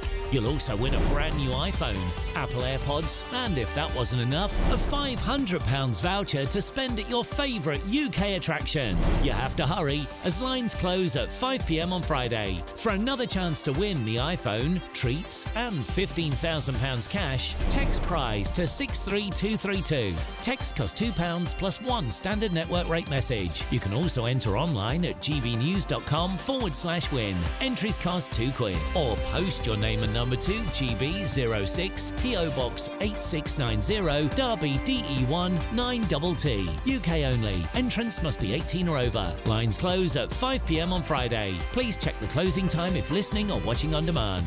Good luck. Congratulations to the GB News winners at this year's TRIC Awards. And the winner of Interview of the Year is... Alistair Stewart reveals his heartbreaking diagnosis to Camilla Tominey. And the winner is GB News Breakfast. And the winner is Nigel Farage. And thank you to you, our GB News viewers and listeners, for making us the People's Channel, Britain's news channel.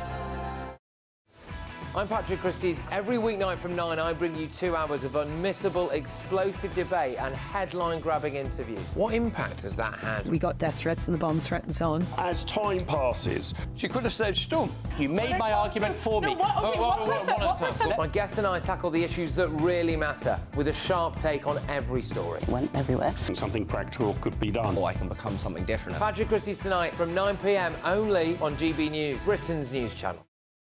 Hi there, I'm Michelle Dewberry, and I'm going to take a second to tell you all about my show, Jubes & Co. We start off with the issues of the day. We then bring in both sides of the argument. We get rid of the disrespect. And then you throw me into the mix. And trust me, I'll tell it exactly how it is. And then, of course, the magic ingredient, you at home. We mix it all together, and what have we got? In my opinion, the best debate show in town. Monday to Friday, 6 till 7 on GB News, Britain's news channel. If you want your news to be straight talking, this is a nightmare for the Conservatives again. Down to earth. It's not just Nottingham where this is happening, is it? And most importantly, honest. Hard-working, middle-class taxpayers, they'll get the book thrown at them. Then catch me, Martin Daubney, Monday to Friday, 3 till 6 p.m. on GB News, Britain's news channel. I'm Mark Dolan, and this is GB News, the People's Channel, Britain's news channel.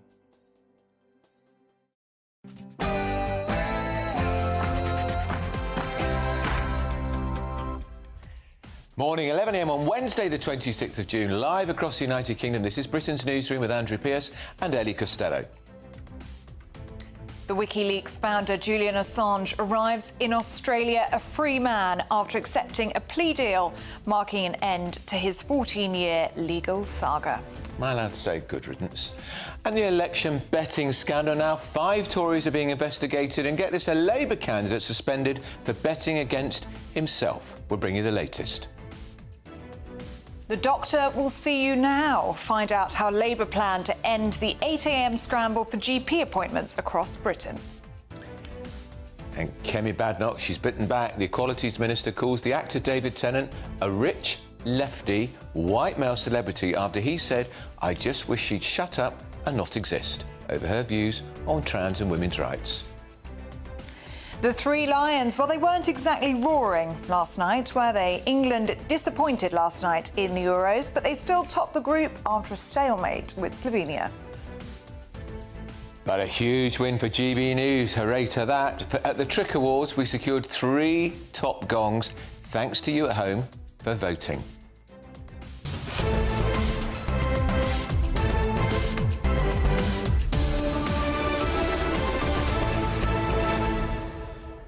We'd love to know your thoughts on any of the stories. You were part of the award-winning breakfast team. Well, we're all part of done. it. We're all part of it. We're all winners. Well thank done. you to everybody here. Thank you. It is a small and mighty team. We work very, very hard here. So thank you to the team. Thank you to you for voting, because it was a public vote, as you said to Alistair Campbell earlier on. It was a public vote. Outraged that GB News did so well. A public vote. It's been around since 1931. It's one of the most respected award schemes in the entire industry. So well done, GB News, for winning 3 of them. Yes, it was wonderful. It's all about you. It is an audience vote, and this show is all about you as well. So we do want to have your say on all of the stories that we are talking about today, especially your reaction to Julian Assange, now a free man, landing in Australia and being greeted by his family. What do you think of that?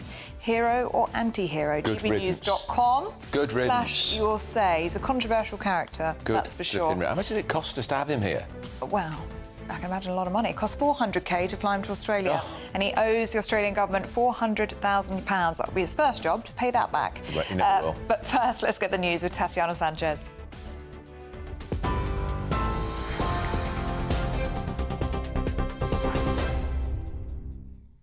Ellie, thank you very much, and good morning. The top stories from the GB Newsroom. Julian Assange is back on Australian soil, ending his years-long struggle for freedom. The 52-year-old WikiLeaks founder has now touched down in Canberra. And if you are watching us on television this morning, you can see these images.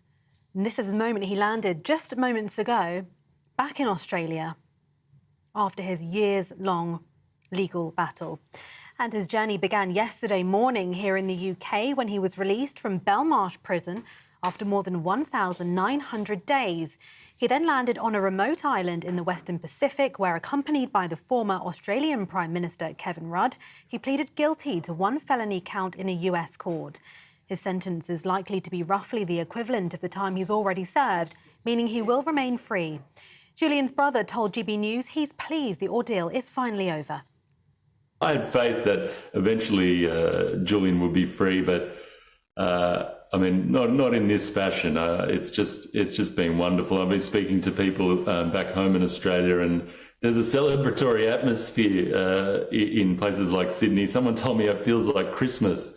So, I think there's a jubilant feeling throughout Australia, as well as all the people who will be celebrating tonight once Julian is back.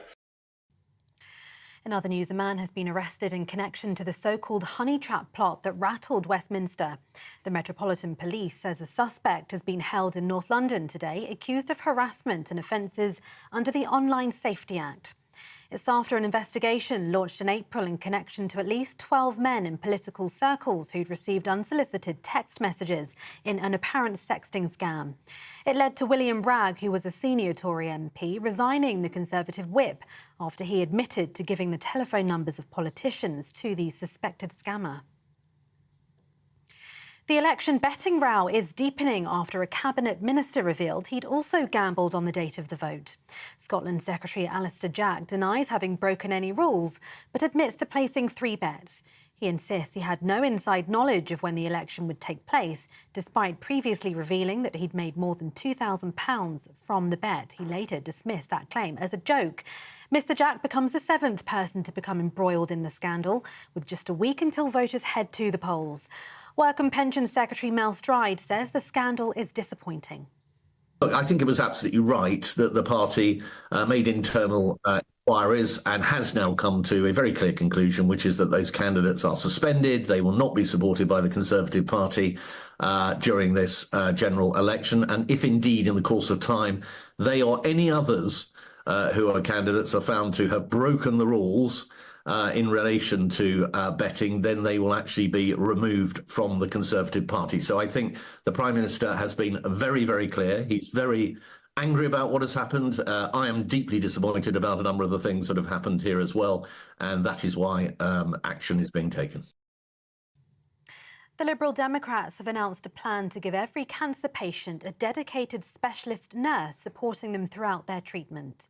Announced during the election campaign, the Lib Dems say the pledge would be achieved by recruiting almost 3,500 additional cancer nurses in England, doubling the existing workforce by the end of next Parliament. It also includes an investment of £130 million to cover training costs and an additional £240 million a year by 2028 and 2029 to meet the employment costs of the new nurses. Lib Dems leader Sir Ed Davies says the move will drastically improve wait times for patients. Cancer waiting times are the worst they've ever been, and millions of people have had experience of this, either their loved ones or a friend. I lost both my parents to cancer, so this is very personal to me, but it will mean an awful lot to many, many people. So we've got to cut those waiting times, both for diagnostic but particularly for treatment, where we've not had much success under the Conservatives. And our idea today goes in line with our desire to increase the number of radiology machines, radiotherapy machines, and all the equipment that's needed to make sure we can have the best cancer care in the world. And the trial of American journalist Evan Gershkovich has begun in Russia. The Wall Street Journal reporter has been held in a Moscow prison for 15 months on charges of spying. Prosecutors say he was caught gathering secret information for the CIA, though no information to back up the allegations has been made public. Russia's president says he's open to a prisoner exchange. The United States accused Moscow of hostage diplomacy, but President Biden says he's committed to bringing Evan home. For the latest stories, sign up to GB News Alerts by scanning the QR code on your screen or go to gbnews.com/alerts. Now it's back to Andrew and Ellie.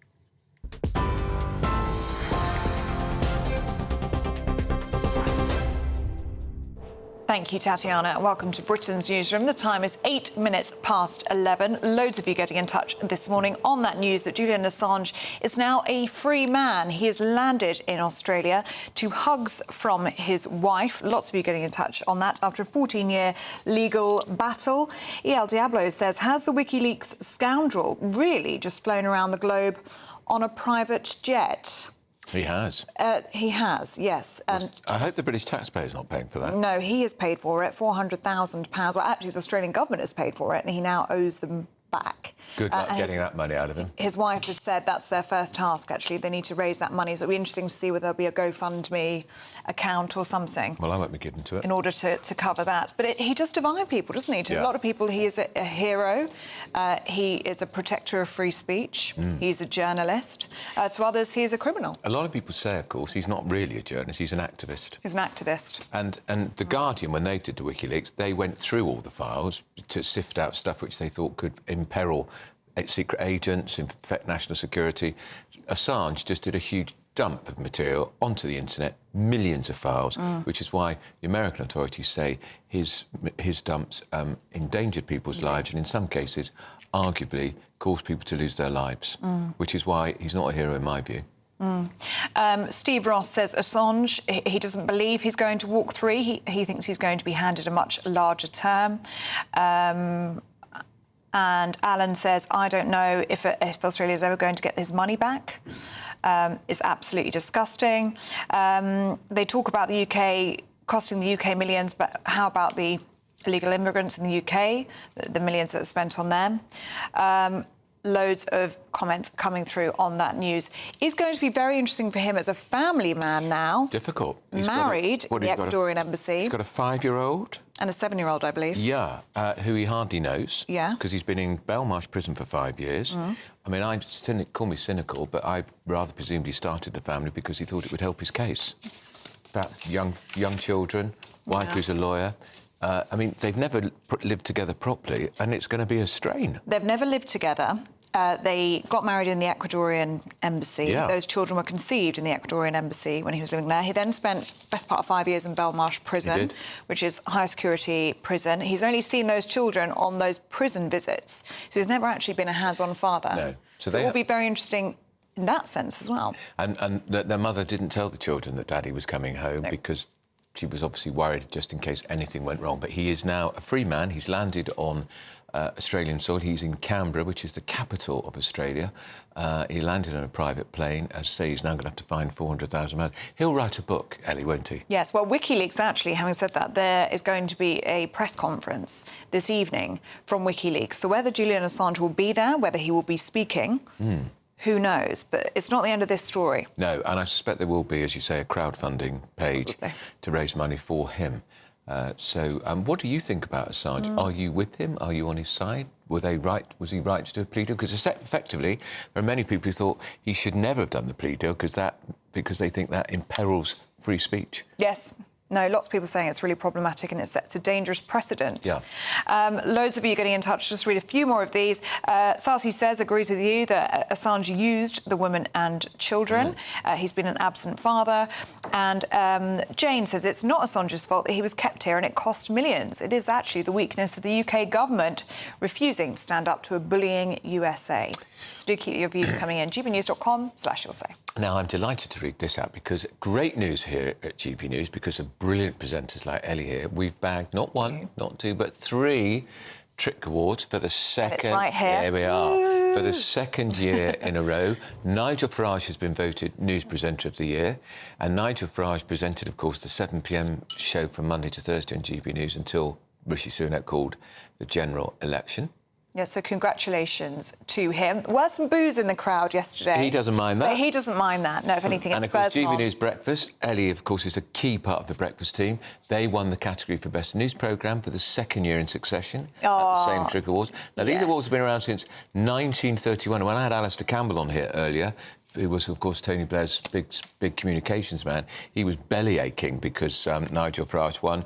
It was a public vote. The TRIC Awards have been around since 1931. They know their onions, and they were more than content for Nigel to be in there as a news presenter. And, of course, our very own Camilla Tominey, she won Interview of the Year at the TRIC Awards for her emotional interview with Alistair Stewart, who, of course, has had the diagnosis of early-onset dementia. Yes, he spoke to Camilla on GB News last November and revealed that he had been diagnosed with early-onset vascular dementia after a series of mini-strokes. And it was just so lovely to see them together, Andrew, yesterday. They were sat together at the table. They're holding on to each other like this, waiting for that moment when the envelope was opened. And they won. And Sally, Alistair's wife, was so proud of him and what he's doing to raise awareness, because it affects 1 in 2 of us.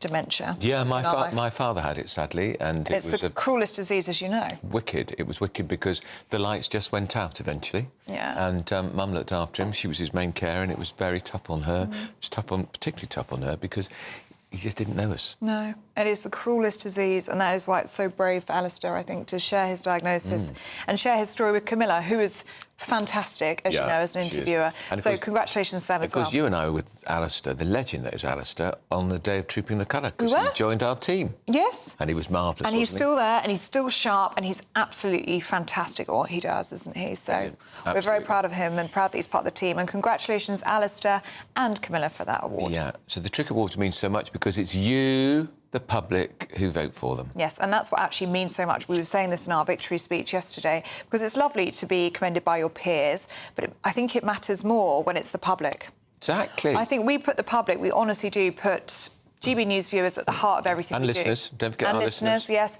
We've got gbnews.com/you'll we read from our laptops and all your comments all the time. And we often have your videos, don't we? We have video clips, we have your voice clips throughout the programme. And because we put you at the heart of what we do, it means so much that you give back to us. And there it is. With these sorts of awards. Are you going to take it home? I don't know what's going to happen. I think you should do a run round the studio with it like you would if you'd won a football trophy. Like a victory lap? Yeah, like a victory lap. Yeah, I think we should. They'll film it. Do it for England. Yeah, do it, yeah, because we're probably not going to win the Euros the way things are going, so, yeah.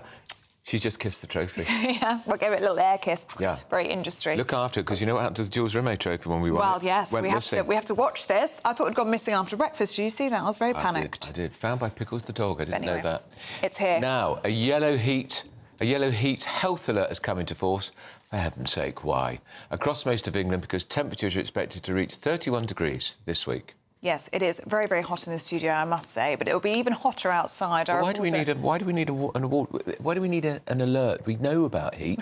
Drink lots of water. But people are silly. They drink too much alcohol and they don't wear sun cream. People can be very silly. Right. Including me sometimes. I've got my sunblock on. Well, good. So do I, Back to 50. today. Good. We shall learn from you, Andrew. Well, our reporter Ray Addison joins us from one of the world's favourite holiday destinations in the scorching sunshine today. Oh, Ray, I wish I was you today. Where are you? Well, where else do you go on one of the hottest days of the year than one of England's most treasured seaside destinations? Bognor Regis, Barbados, if you will. That's where I've come. I'm out on the pier at the moment. Let's just have a little look over here so we can show you the beautiful water down here as well. Uche, come a little forward. We'll have a little look at the water down here. You can see we're not quite at the thousands and thousands of people enjoying the beach at the moment, but that doesn't, it's not surprising because it is, of course, a work day. However, many hundreds of people out there enjoying the water and enjoying all that Bognor Regis has to offer. Now, we're expecting a peak at around about 24 degrees today. That's going to last until 4 p.m. here in Bognor. Then it's going to mellow to around about 18 degrees by 11 o'clock at night. So still nice and warm into the evening. Quite a way off the Met Office's peak, expected peak of around 30-31 degrees. That's going to be in central and eastern parts of England. However, still, as you can see, people making the most of the heat wave here. But you mention, of course, some of those concerns. We have had that heat health alert from the UK Health Security Agency. They're warning of impacts across the NHS and the social care sector as well. That yellow heat health alert is in place across much of England. They're warning of heat exhaustion, they're warning of heat stroke, and of course dehydration as well. Now, all of that comes, of course, as the NHS prepares for this junior doctors' strike, which will take place from about 9 a.m. Tomorrow morning. And of course, the NHS has already been dealing, we understand, with the effects of some of these conditions, such as heat stroke and heat exhaustion. They're expecting more cases today, and they're concerned, they tell us, about the timing of these junior doctors' strikes and the effect that it will have on people who try to use NHS services. Now, just thought I'd introduce you to a couple who've been coming to Bognor Regis year in, year out for many years now. Julie and Rob Hurrell from Warwickshire.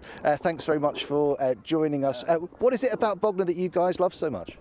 It's just lovely. It's quiet. It's flat for walking. Great shops. Nice beach. It's just a really nice place. And I understand you have a caravan and you come down. How often do you get down here? Quite a bit in the summer, not so much in the winter, but in the summertime we come down as much as we can.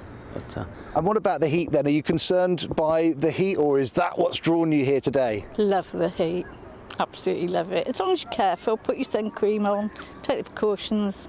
Absolutely love it. Well, that's what I was going to say as well, because obviously there are serious concerns about heat stroke. None of us want to sort of overburden the NHS at the moment as well. So what kind of precautions are you being told to do, sir, to make sure that you don't get into any trouble? well, I put the cream on, especially up here, obviously, but I usually have a cap on, but I left it in the car, so that's a bit of a mistake. But you'll have to rush back and get that. It's not far away, though, so it's... And can I ask you just quickly, what are your thoughts on the junior doctors' strike that's taking place tomorrow? How do you feel about that? Well, I think it's a bit unnecessary, really, in this sort of weather. And there's a lot of old people who will be about and needing doctors this weather. So it's a bit political, I suppose, but... The timing has been accused of that. Julie, Rob, thanks so much for joining us. Do appreciate it. Well, as you guys will know, the NHS has warned that particularly this heat health alert does apply to older people. They are most at risk, especially those over 75, and women, of course, are most vulnerable as well, as well as those with serious or long-term injuries and very young children too. But if you pay attention to all the warnings and you get lots of water, you should be okay. Meanwhile, we'll enjoy the beautiful sunshine here in Bognor Regis. That's right, Addison. There's a famous story about Bognor. Whether it's true or not, it's apocryphal. But George V, when he was very sick, that was the late Queen's grandfather. Yeah. And told by his physician he could recuperate in Bognor. He apparently famously said, "Bugger Bognor." Oh. And later bestowed Regis on Bognor. Oh, that's a good story. Yeah. He definitely bestowed Regis on Bognor, but whether he actually said that to his physician, who knows? Neither the physician or the king are around to no longer with us. But it's a great story. Yeah, great story. Loads for getting in touch on that. Frankfurter says it's... Oh, I don't think that's your real name. It's summer. Grab a Solero. There are other brands available. And Colin Free says it's 31 degrees in London. Here in Aberdeen, only 16 degrees. Annoying, it's not going to last. It's not going to last. You've only got a few days of it, so I think we should just enjoy it. Make the most of it, but don't forget your sunblock. Amber, a warning. Yeah, and keep drinking your water as well. Yeah. Now, do stay with us. Do Labour deserve to be in power after the way they've treated women? That's the question we're going to be asking next on Britain's Newsroom on GB News.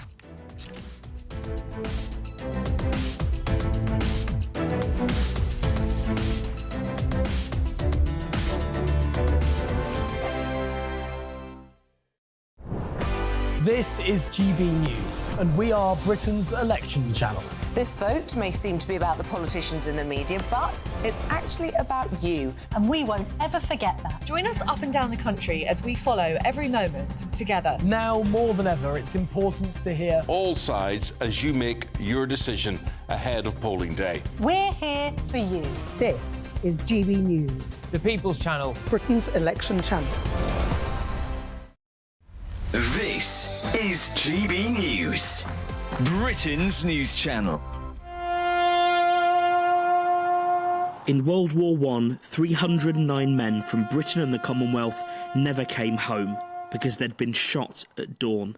The majority were killed for desertion, cowardice and sleeping at post. Appearing at their court-martials and told they'd brought shame on their country, these men had no opportunity to defend themselves and were executed by a firing squad. The National Memorial Arboretum launched a fundraising campaign to restore the memorial, which has stood for more than 20 years. Thank you to your viewers for their support for the fundraising campaign. And thanks to the generosity of so many people, we've been able to replace all 309 of the posts that represent those young men that were shot in the First World War, restoration of this really precious memorial. The centrepiece of the memorial is the young soldier, blindfolded and facing his execution. In September 1916, Private Harry Farr was ordered to the front. Already suffering from shell shock, he was overwhelmed and refused his orders. He was court-martialed, and in a trial lasting only 20 minutes, he was sentenced to death. On the day of his execution, he faced the firing squad without a blindfold. Janet Booth is Private Farr's granddaughter and was part of the public campaign to have those who were shot at dawn officially pardoned. When I asked my gran, do you know where I could find Harry's grave? And she looked at my mother and there was this sort of look between them, and then she said, well, he hasn't got a grave because they didn't warrant, he deserved one because he was shot as a coward and had let his country down. We can come here as a family and pay our respects to him, and also for all the other families, it's somewhere to come and remember their loved ones. The People's Channel. Every Saturday, 10 till 12, we'll bring you all of the news that you need to know. We'll also remind you that there is so much to smile about. It's my favourite time of the week. I get to relax, enjoy some light-hearted stories, and let Ellie teach me about fashion too. That's Saturday Morning Live, every Saturday, 10 till 12. Only on GB News, Britain's news channel. I'm Stephen Dixon, and thanks for joining us on GB News, Britain's news channel.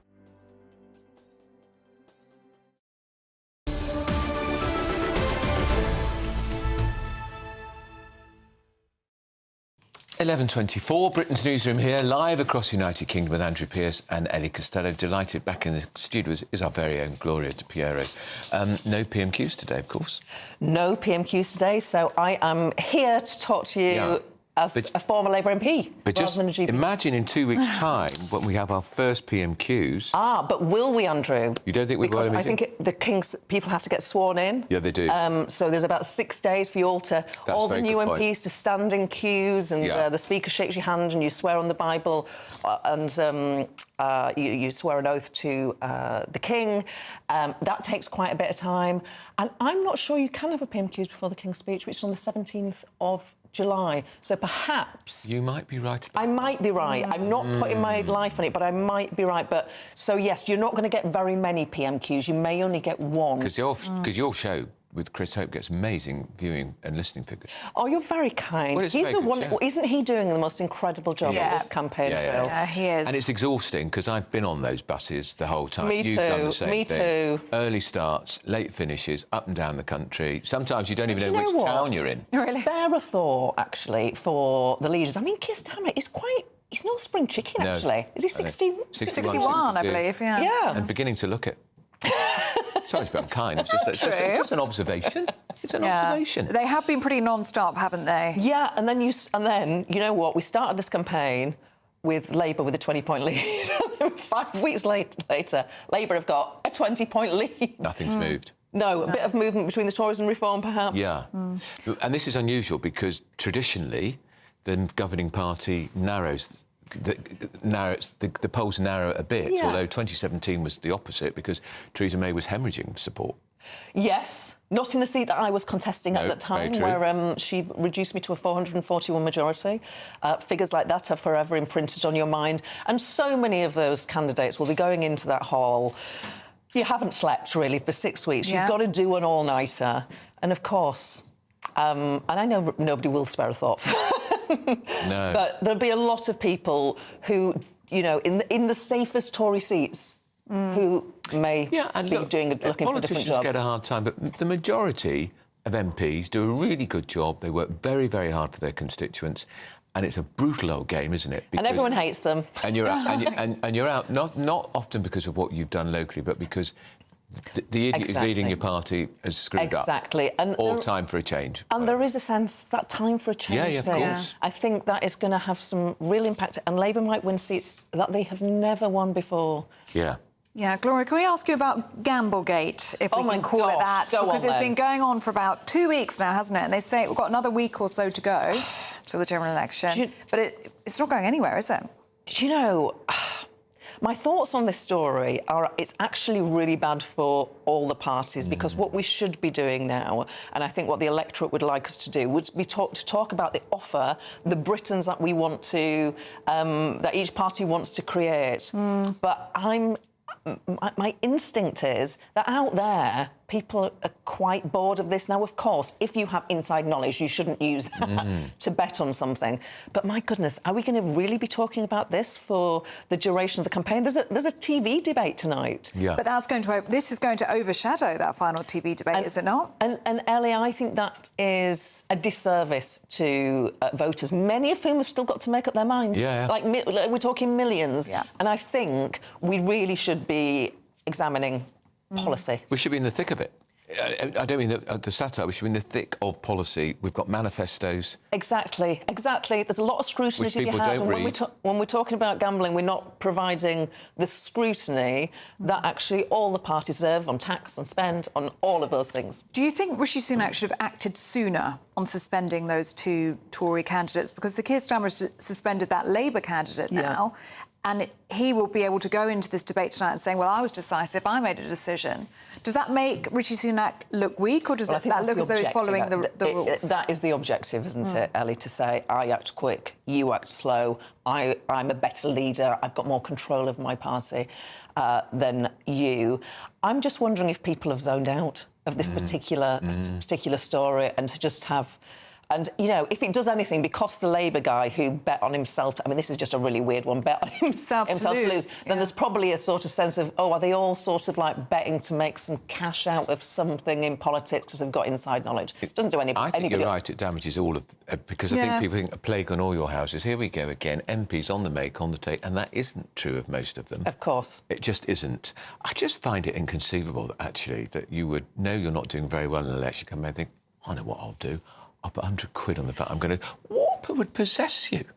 What would possess you? I don't know. I mean, don't some understand people the like a flutter, mindset. don't they? I mean, I don't know this man, but some people do like a regular flutter. Maybe I don't know. I can't answer that at all. And then the Gambling Commission raised irregularities. And someone told me that Sunak's PPS, Craig Williams, who's been suspended, who probably you think might know because he was very close to Rishi, in fact didn't know and he was guessing.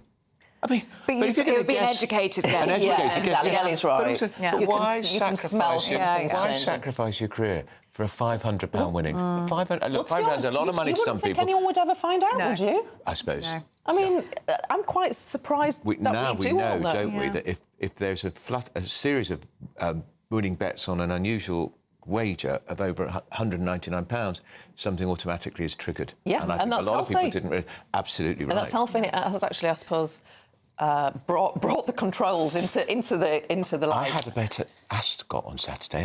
That's where I Did you win? I won. I won twice and I got a third. I'll stick with you, Andrew. I didn't win much because look, £10 is the maximum on the. Oh no, each way. Each way. You £5 go each way. So on the biggest one, I won £24 on one of them, and that might have been with my stake back as well. But look, I was just thrilled to have won. I didn't go there to get rich. I know. And most people just do it for a bit of fun. Yeah.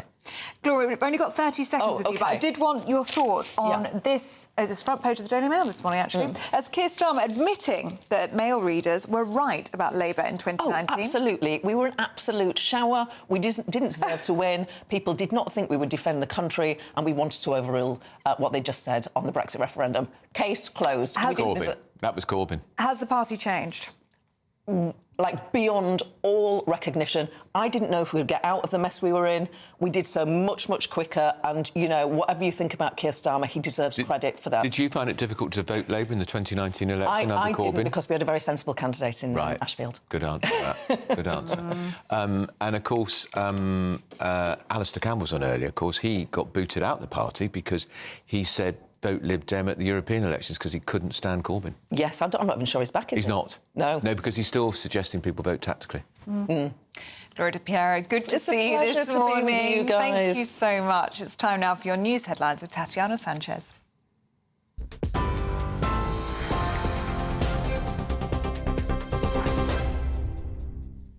Ellie, thank you. The top stories this hour. Julian Assange is back on Australian soil, ending his years-long struggle for freedom. He's told the Australian Prime Minister it feels surreal. A warning the following contains flashing images. The 52-year-old WikiLeaks founder touched down in Canberra a short time ago, where he was greeted by both his wife Stella and also his father, who he embraced. His journey began yesterday morning here in the UK when he was released from Belmarsh prison after more than 1,900 days. He then landed on a remote island in the Western Pacific, where, accompanied by the former Australian Prime Minister Kevin Rudd, he pleaded guilty to one felony count in a US court. A man has been arrested in connection to the so-called Honeytrap plot that rattled Westminster. It's after an investigation related to at least 12 men in political circles who'd received unsolicited text messages in an apparent sexting scam. The election betting row is deepening after a cabinet minister revealed he'd also gambled on the date of the vote. Scotland Secretary Alistair Jack denies having broken any rules, but admits to placing 3 bets. He becomes the 7th person to become embroiled in the scandal, with just a week until voters head to the polls. And the Liberal Democrats have announced a plan to give every cancer patient a dedicated specialist nurse to support them throughout their treatment. It would see nearly 3,500 new nurses recruited across England, doubling the existing workforce by the end of the next Parliament. For the latest stories, sign up to GB News Alerts by scanning the QR code on your screen or go to gbnews.com/alerts.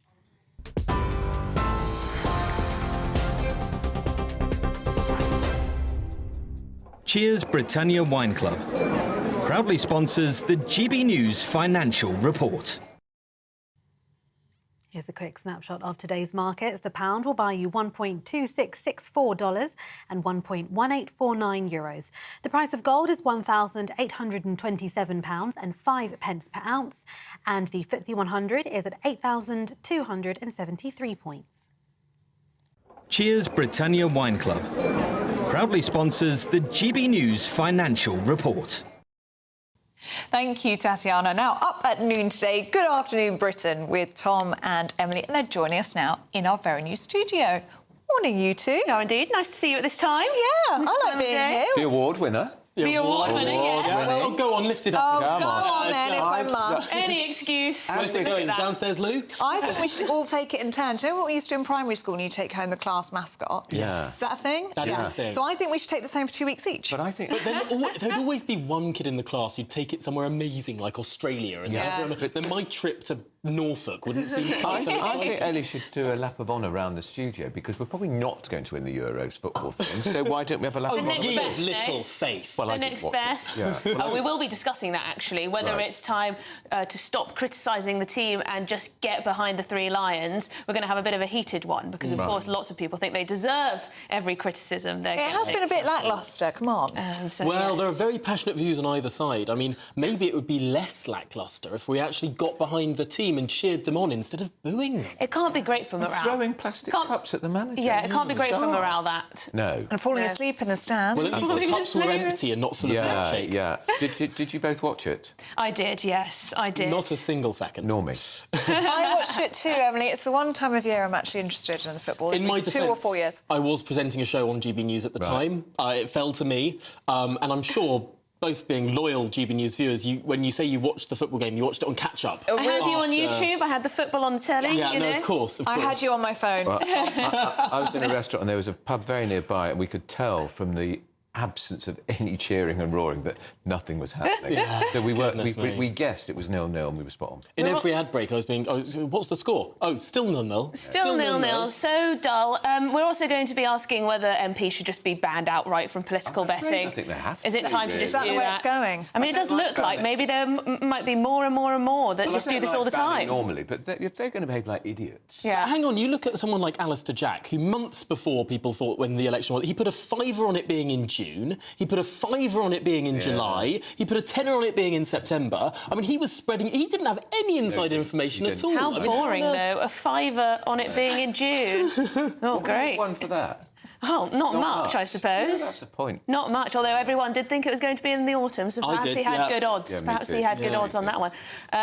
Yes, what else are we talking about? Oh, so much. It's a very busy time. We're going to be looking at Julian Assange. Of course, he's just landed in Australia a free man. Good riddance. And big press questions. conference. Big questions. Will he be at that press conference? It's very intriguing. Just stop him. No, I think he loves the sound of his own He'll voice. have a lot to say, Yes, he but will. I think there will be, for the first time, a lot more information about what has actually gone on. A lot of this has been shrouded in secrecy. There have been legal restrictions. We haven't been able to see the detail of this stuff. We'll be able to dive into that. Also, Keir Starmer denying that he's going to lurch to the left once they get elected, if and when they do get elected. He would say that. We're going to be digging into that. Yeah, OK. he would say that. Tom and Emily, thank you very much. That's all coming up at noon, so don't miss it. But you are with us on Britain's Newsroom. Until then, and up next, we are crossing over to Glastonbury. It says, rock on, Andrew. I've never been to Glastonbury, and I'm never going. Trust Red me. tent. Never, ever, ever. This Although there is a very nice Newsroom. Catholic shrine in Glastonbury. Well, very good. You can go visit that. This is Britain's Newsroom on GB News.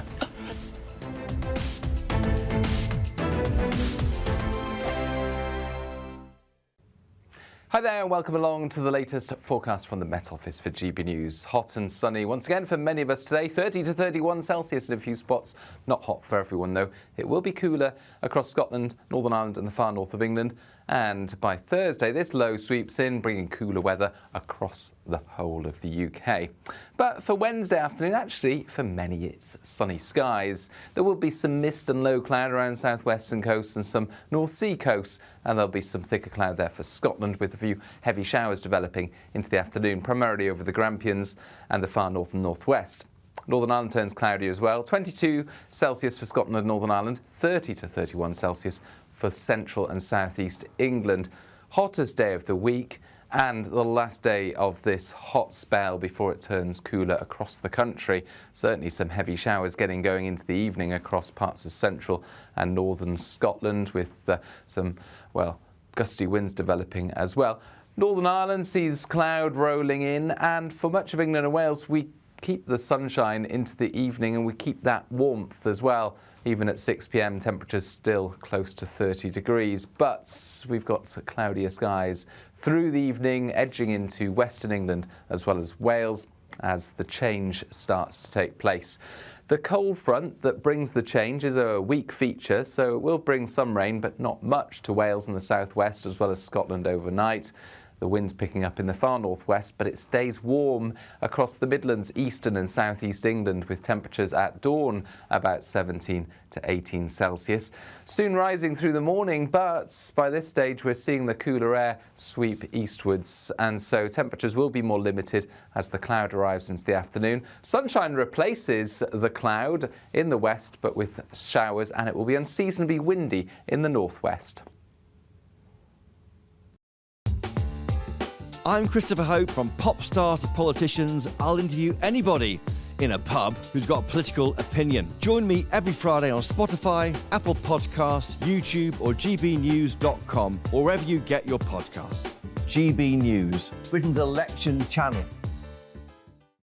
If you want your news to be straight talking, this is a nightmare for the Conservatives again. Down to earth. It's not just Nottingham where this is happening, is it? And most importantly, honest. Hard-working, middle-class taxpayers, they'll get their book thrown at them. Then catch me, Martin Daubney, Monday to Friday, 3 till 6 p.m. on GB News, Britain's news channel. Join me, Nana Akweer, for an informative, interactive news programme with a difference. It's fun. It's true. You're not wrong. No one will be cancelled. Lovely.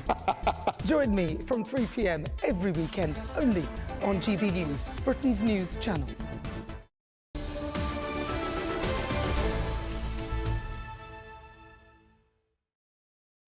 It is 11:41, Britain's News, on GB News with Andrew Pierce, and the lovely Ellie Costello, the award-winning Ellie Costello. GB News is award-winning, I'll have you know. Part of the GB News breakfast team that won 2 years in a row. Yeah. Remember who voted for it? Not peers in the industry, you, the public, the voters. Which is what, when Alistair Campbell was bellyaching in the studio this morning about that, I said, it was a public vote, Alistair. You're all about engaging with the people. The public voted for GB News to win 3 awards. Yes, well done. democracy after all, isn't it? So, yes, breakfast, Nigel Farage and Camilla Tominey and Alistair Stewart. It was a clean sweep yesterday for GB News. It was brilliant, brilliant days. Thank you so much, everyone that voted. And thank you to the team here as well for all your hard work. Yeah. Now, it's fine here. Glastonbury's begun. Are you going? No. Nor me. Me in a tent, can you imagine? No. For 5 days. They do quite nice ones. No, it wouldn't be for me now. And what if it's muddy? No. And apparently the rain is coming this weekend. Yeah, and the music would probably be terrible.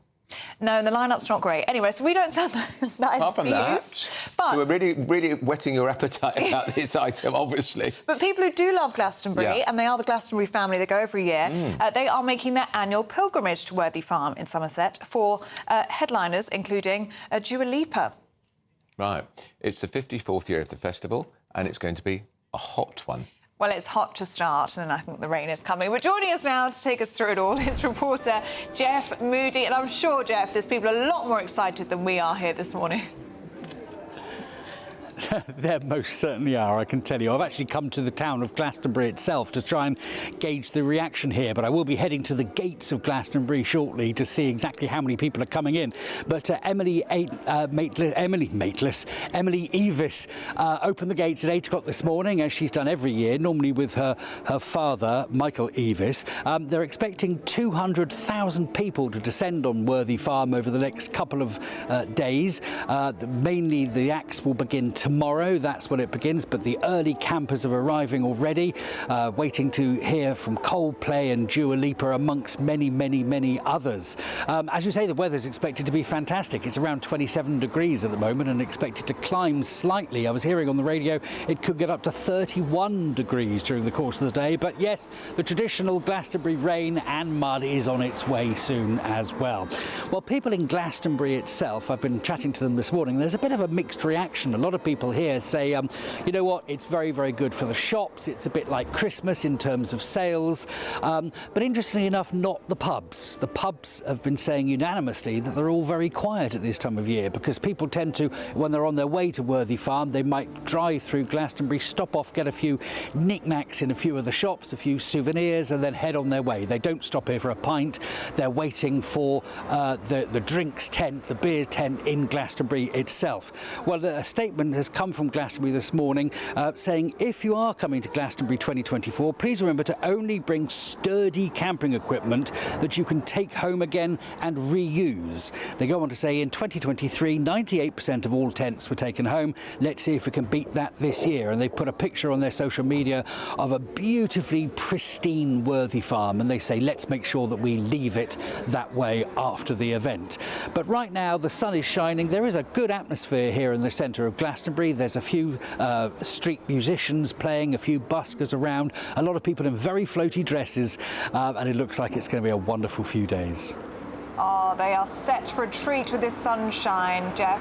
I did just want to ask you, we were hearing from Emily, who you just mentioned there, Emily Evis, the organiser. The Glastonbury Festival is probably going to take a fallow year in 2026, which does happen, doesn't it, every 5 or 6 years? Why do they do that? Well, Jeff's going to tell you. Yeah. Yes, I am. Yes, I do. It's mainly for the land. If you think about it, the land, the fields, the pathways take an awful lot of a battering when you've got 200,000 people squelching through the mud. So it does take a lot out of the soil.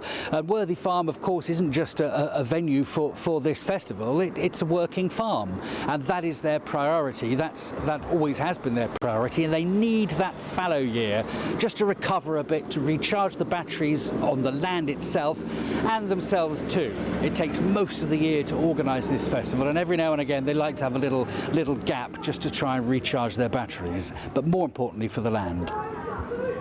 OK, Jeff Moody, thank you very much indeed. I just wanted to know if Jeff's going to be in there with the crowd getting young and cool, Jeff, or are you going to leg it as soon as you can? Young and cool are two words I wouldn't really associate with me. So you're going to leg it? You're going to leg it? I will stand there and pretend to be cool. OK.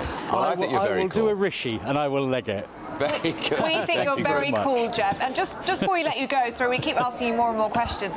What do you make of the headliners this year? Because there has been a bit of controversy, perhaps some people saying that they're not big enough names to headline Glastonbury. What do you think? It is a little bit disappointing, isn't it? I mean, Coldplay is a big name and always will be a big name, but certainly Coldplay's heyday was back in the early 2000s, wasn't it? I mean, they're certainly not the band of the moment. And so, yes, there are a lot of people that are saying, you know what, we really could do better at the moment. But still, the chance to see Coldplay in the sunshine with a beer in your hand, surrounded by other festival goers, isn't too bad an option, is it? Absolutely. That's Jeff Moody. Thank you, Jeff Moody.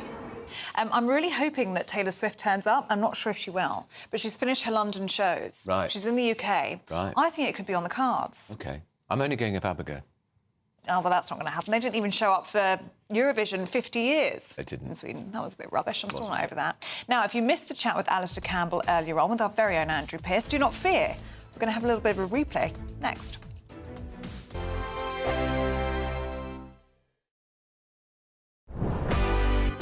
This is GB News and we are Britain's election channel. This vote may seem to be about the politicians and the media, but actually it's about you. And we won't forget that. Join us up and down the country as we follow every moment together. More than ever, it's important to hear all sides as you make your decision ahead of polling day. We're here for you. This is GB News, the People's Channel. Britain's election channel. Congratulations to the GB News winners at this year's TRIC Awards. And the winner of Interview of the Year is... Alistair Stewart reveals his heartbreaking diagnosis to Camilla Tominey. And the winner is GB News Breakfast. And the winner is Nigel Farage. And thank you to you, our GB News viewers and listeners, for making us the People's Channel, Britain's news channel. Good afternoon, Britain. Weekdays from midday. Wiltshire police have arrested 2 people after they sprayed orange paint on Stonehenge. Well, Just Stop Oil have shared a video saying it's to get the incoming government to sign up to a legally binding treaty to phase out fossil fuels by 2030. Of course, Stonehenge famously associated with oil, gas. I think the 5,000-year-old Neolithic Britons were prolific users of the internal combustion engine, and they drilled for lots of oil, so it makes perfect sense, of course. Yes, we're going to be joined by Jill Taylor, a spokesperson from Just Stop Oil. Jill, thank you very much indeed. What on earth is this all about? This is just criminal activity under the guise of some kind of activism. No, that's not, that paint will be washed off really easily. So it's not long-lasting damage at all, unlike the damage that is being done now by the fossil fuel industry and just keeping burning fossil fuels, putting more CO2 into the atmosphere. You're right, the Neolithic people were not prolific users of fossil fuels. They did not cause the kind of damage that we're causing now. That's all been within since the Industrial Revolution in the 150 years. So because this is it's when washable, the damage has been done. So because this stuff can be washed off, ergo there's no issue here. Well, Stonehenge aren't particularly happy about this. They've come out on their social media page and they say Stonehenge is protected by the Ancient Monuments Act and it is a criminal offence to damage the stones. There are also multiple rare lichen species growing on the stones that are also protected. So this isn't good for nature, is it? I think you're getting things so out of perspective here. What isn't good for nature is the damage we're doing now, and what's not good for nature globally is not good for you, it's not good for me, and it's not good for the people watching this programme. The People's Channel.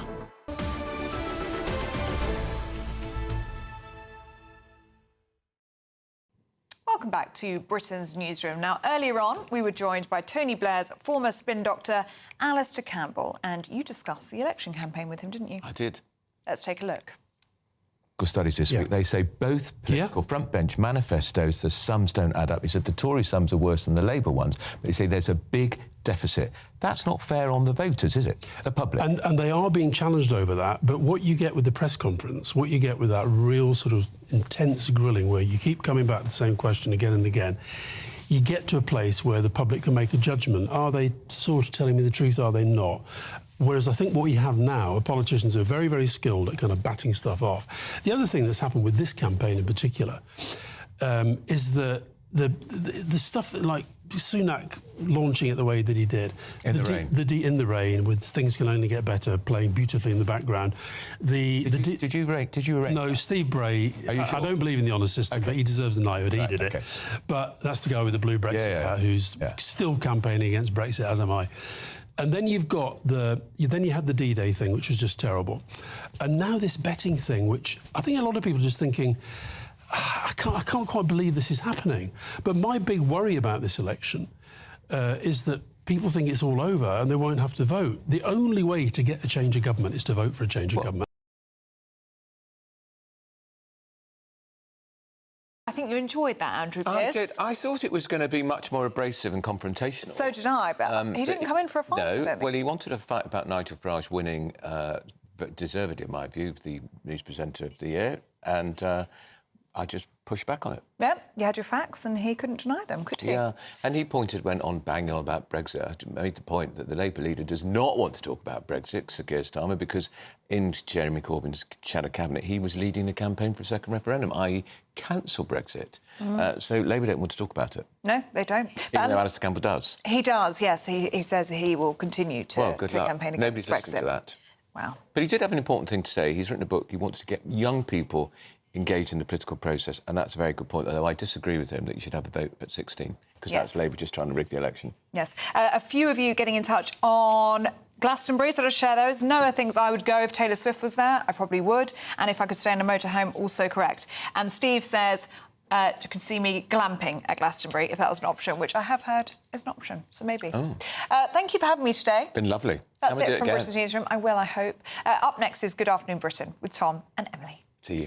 Yes, we're up next. And should politicians be banned outright from placing political bets? We're asking this because it looks like up to 15 Conservatives are now being investigated by the Gambling Commission. And of course, we're going to be going live to Julian Assange. After 14 years variously in prison or on the run, finally he speaks as a free man. What will he say? He does indeed. And have you had a botched surgery abroad? Let us know. Get in touch. Looks like things are heating up. Boxed boilers, sponsors of weather on GB News. Hello, welcome to your latest weather update from the Met Office here on GB News. A hot one today for some, but not all. It is much cloudier across parts of Scotland and Northern Ireland from this old weather front that is also introducing slightly cooler air to the far northwest. But ahead of it, across the bulk of England and Wales, it is a very warm day, hotter than yesterday for South Wales and South West England because it is a bit sunnier, but a cloudier day for Scotland and Northern Ireland, brightening up in the west, but that weather front is also providing some outbreaks of rain across eastern Scotland, and we might just see one or two afternoon heavy showers over the hills of northern England and southern Scotland. Temperatures in the north close to average, but in the south well above. We could easily top out at 30 Celsius close to London this afternoon.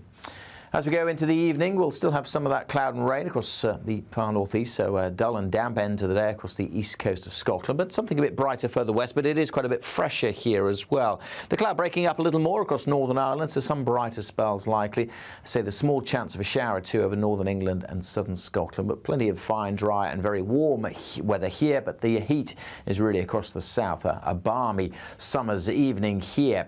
As we go through the night, not a great deal of change. I think the rain will peter out across the eastern parts of Scotland.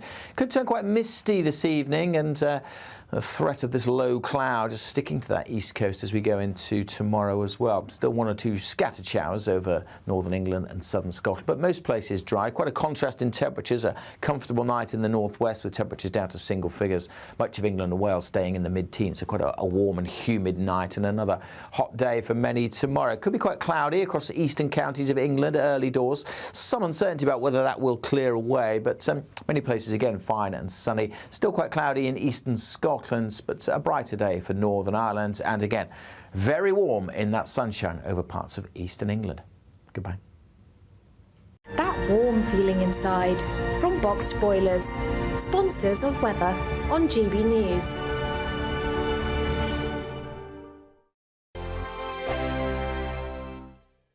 It's the final week to see how you could win big this summer. First, there's a fabulous £15,000 in tax-free cash to ensure this summer is special. What would you spend that on? Next, you'll also receive the latest iPhone 15 and a set of Apple AirPods. And finally, £500 to spend at your favourite UK attraction. You have to hurry as lines close at 5 p.m. on Friday. For another chance to win the iPhone, treats and £15,000 cash, cash. Text prize to 63232. Text costs £2 plus one standard network rate message. You can also enter online at gbnews.com/win. Entries cost £2 or post your name and number to GB06 PO Box 8690 Derby DE1 9TT. UK only. Entrance must be 18 or over. Lines close at 5 p.m. on Friday. Please check the closing time if listening or watching on demand.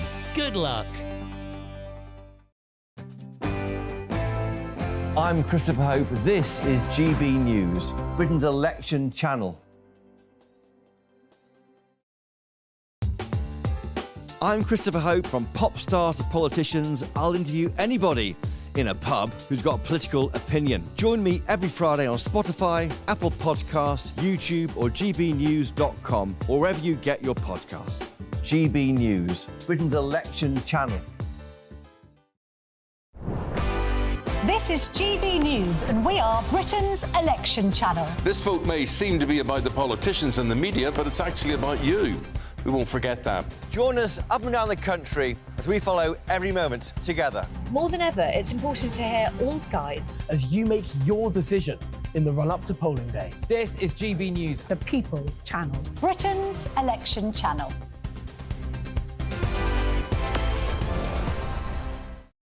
We're proud to be GB News, the People's Channel. And as you know, we always love to hear your views. Now, there's a new way of getting in touch with us at gbnews.com/your say. By commenting, you can be part of a live conversation and join our GB News community. You can even talk to me, Bev Turner, or any of the members of the GB News family. I'm Stephen Dixon, and thanks for joining us on GB News, Britain's news channel. Good afternoon, Britain. Your lunchtime update on the stories that matter across the UK.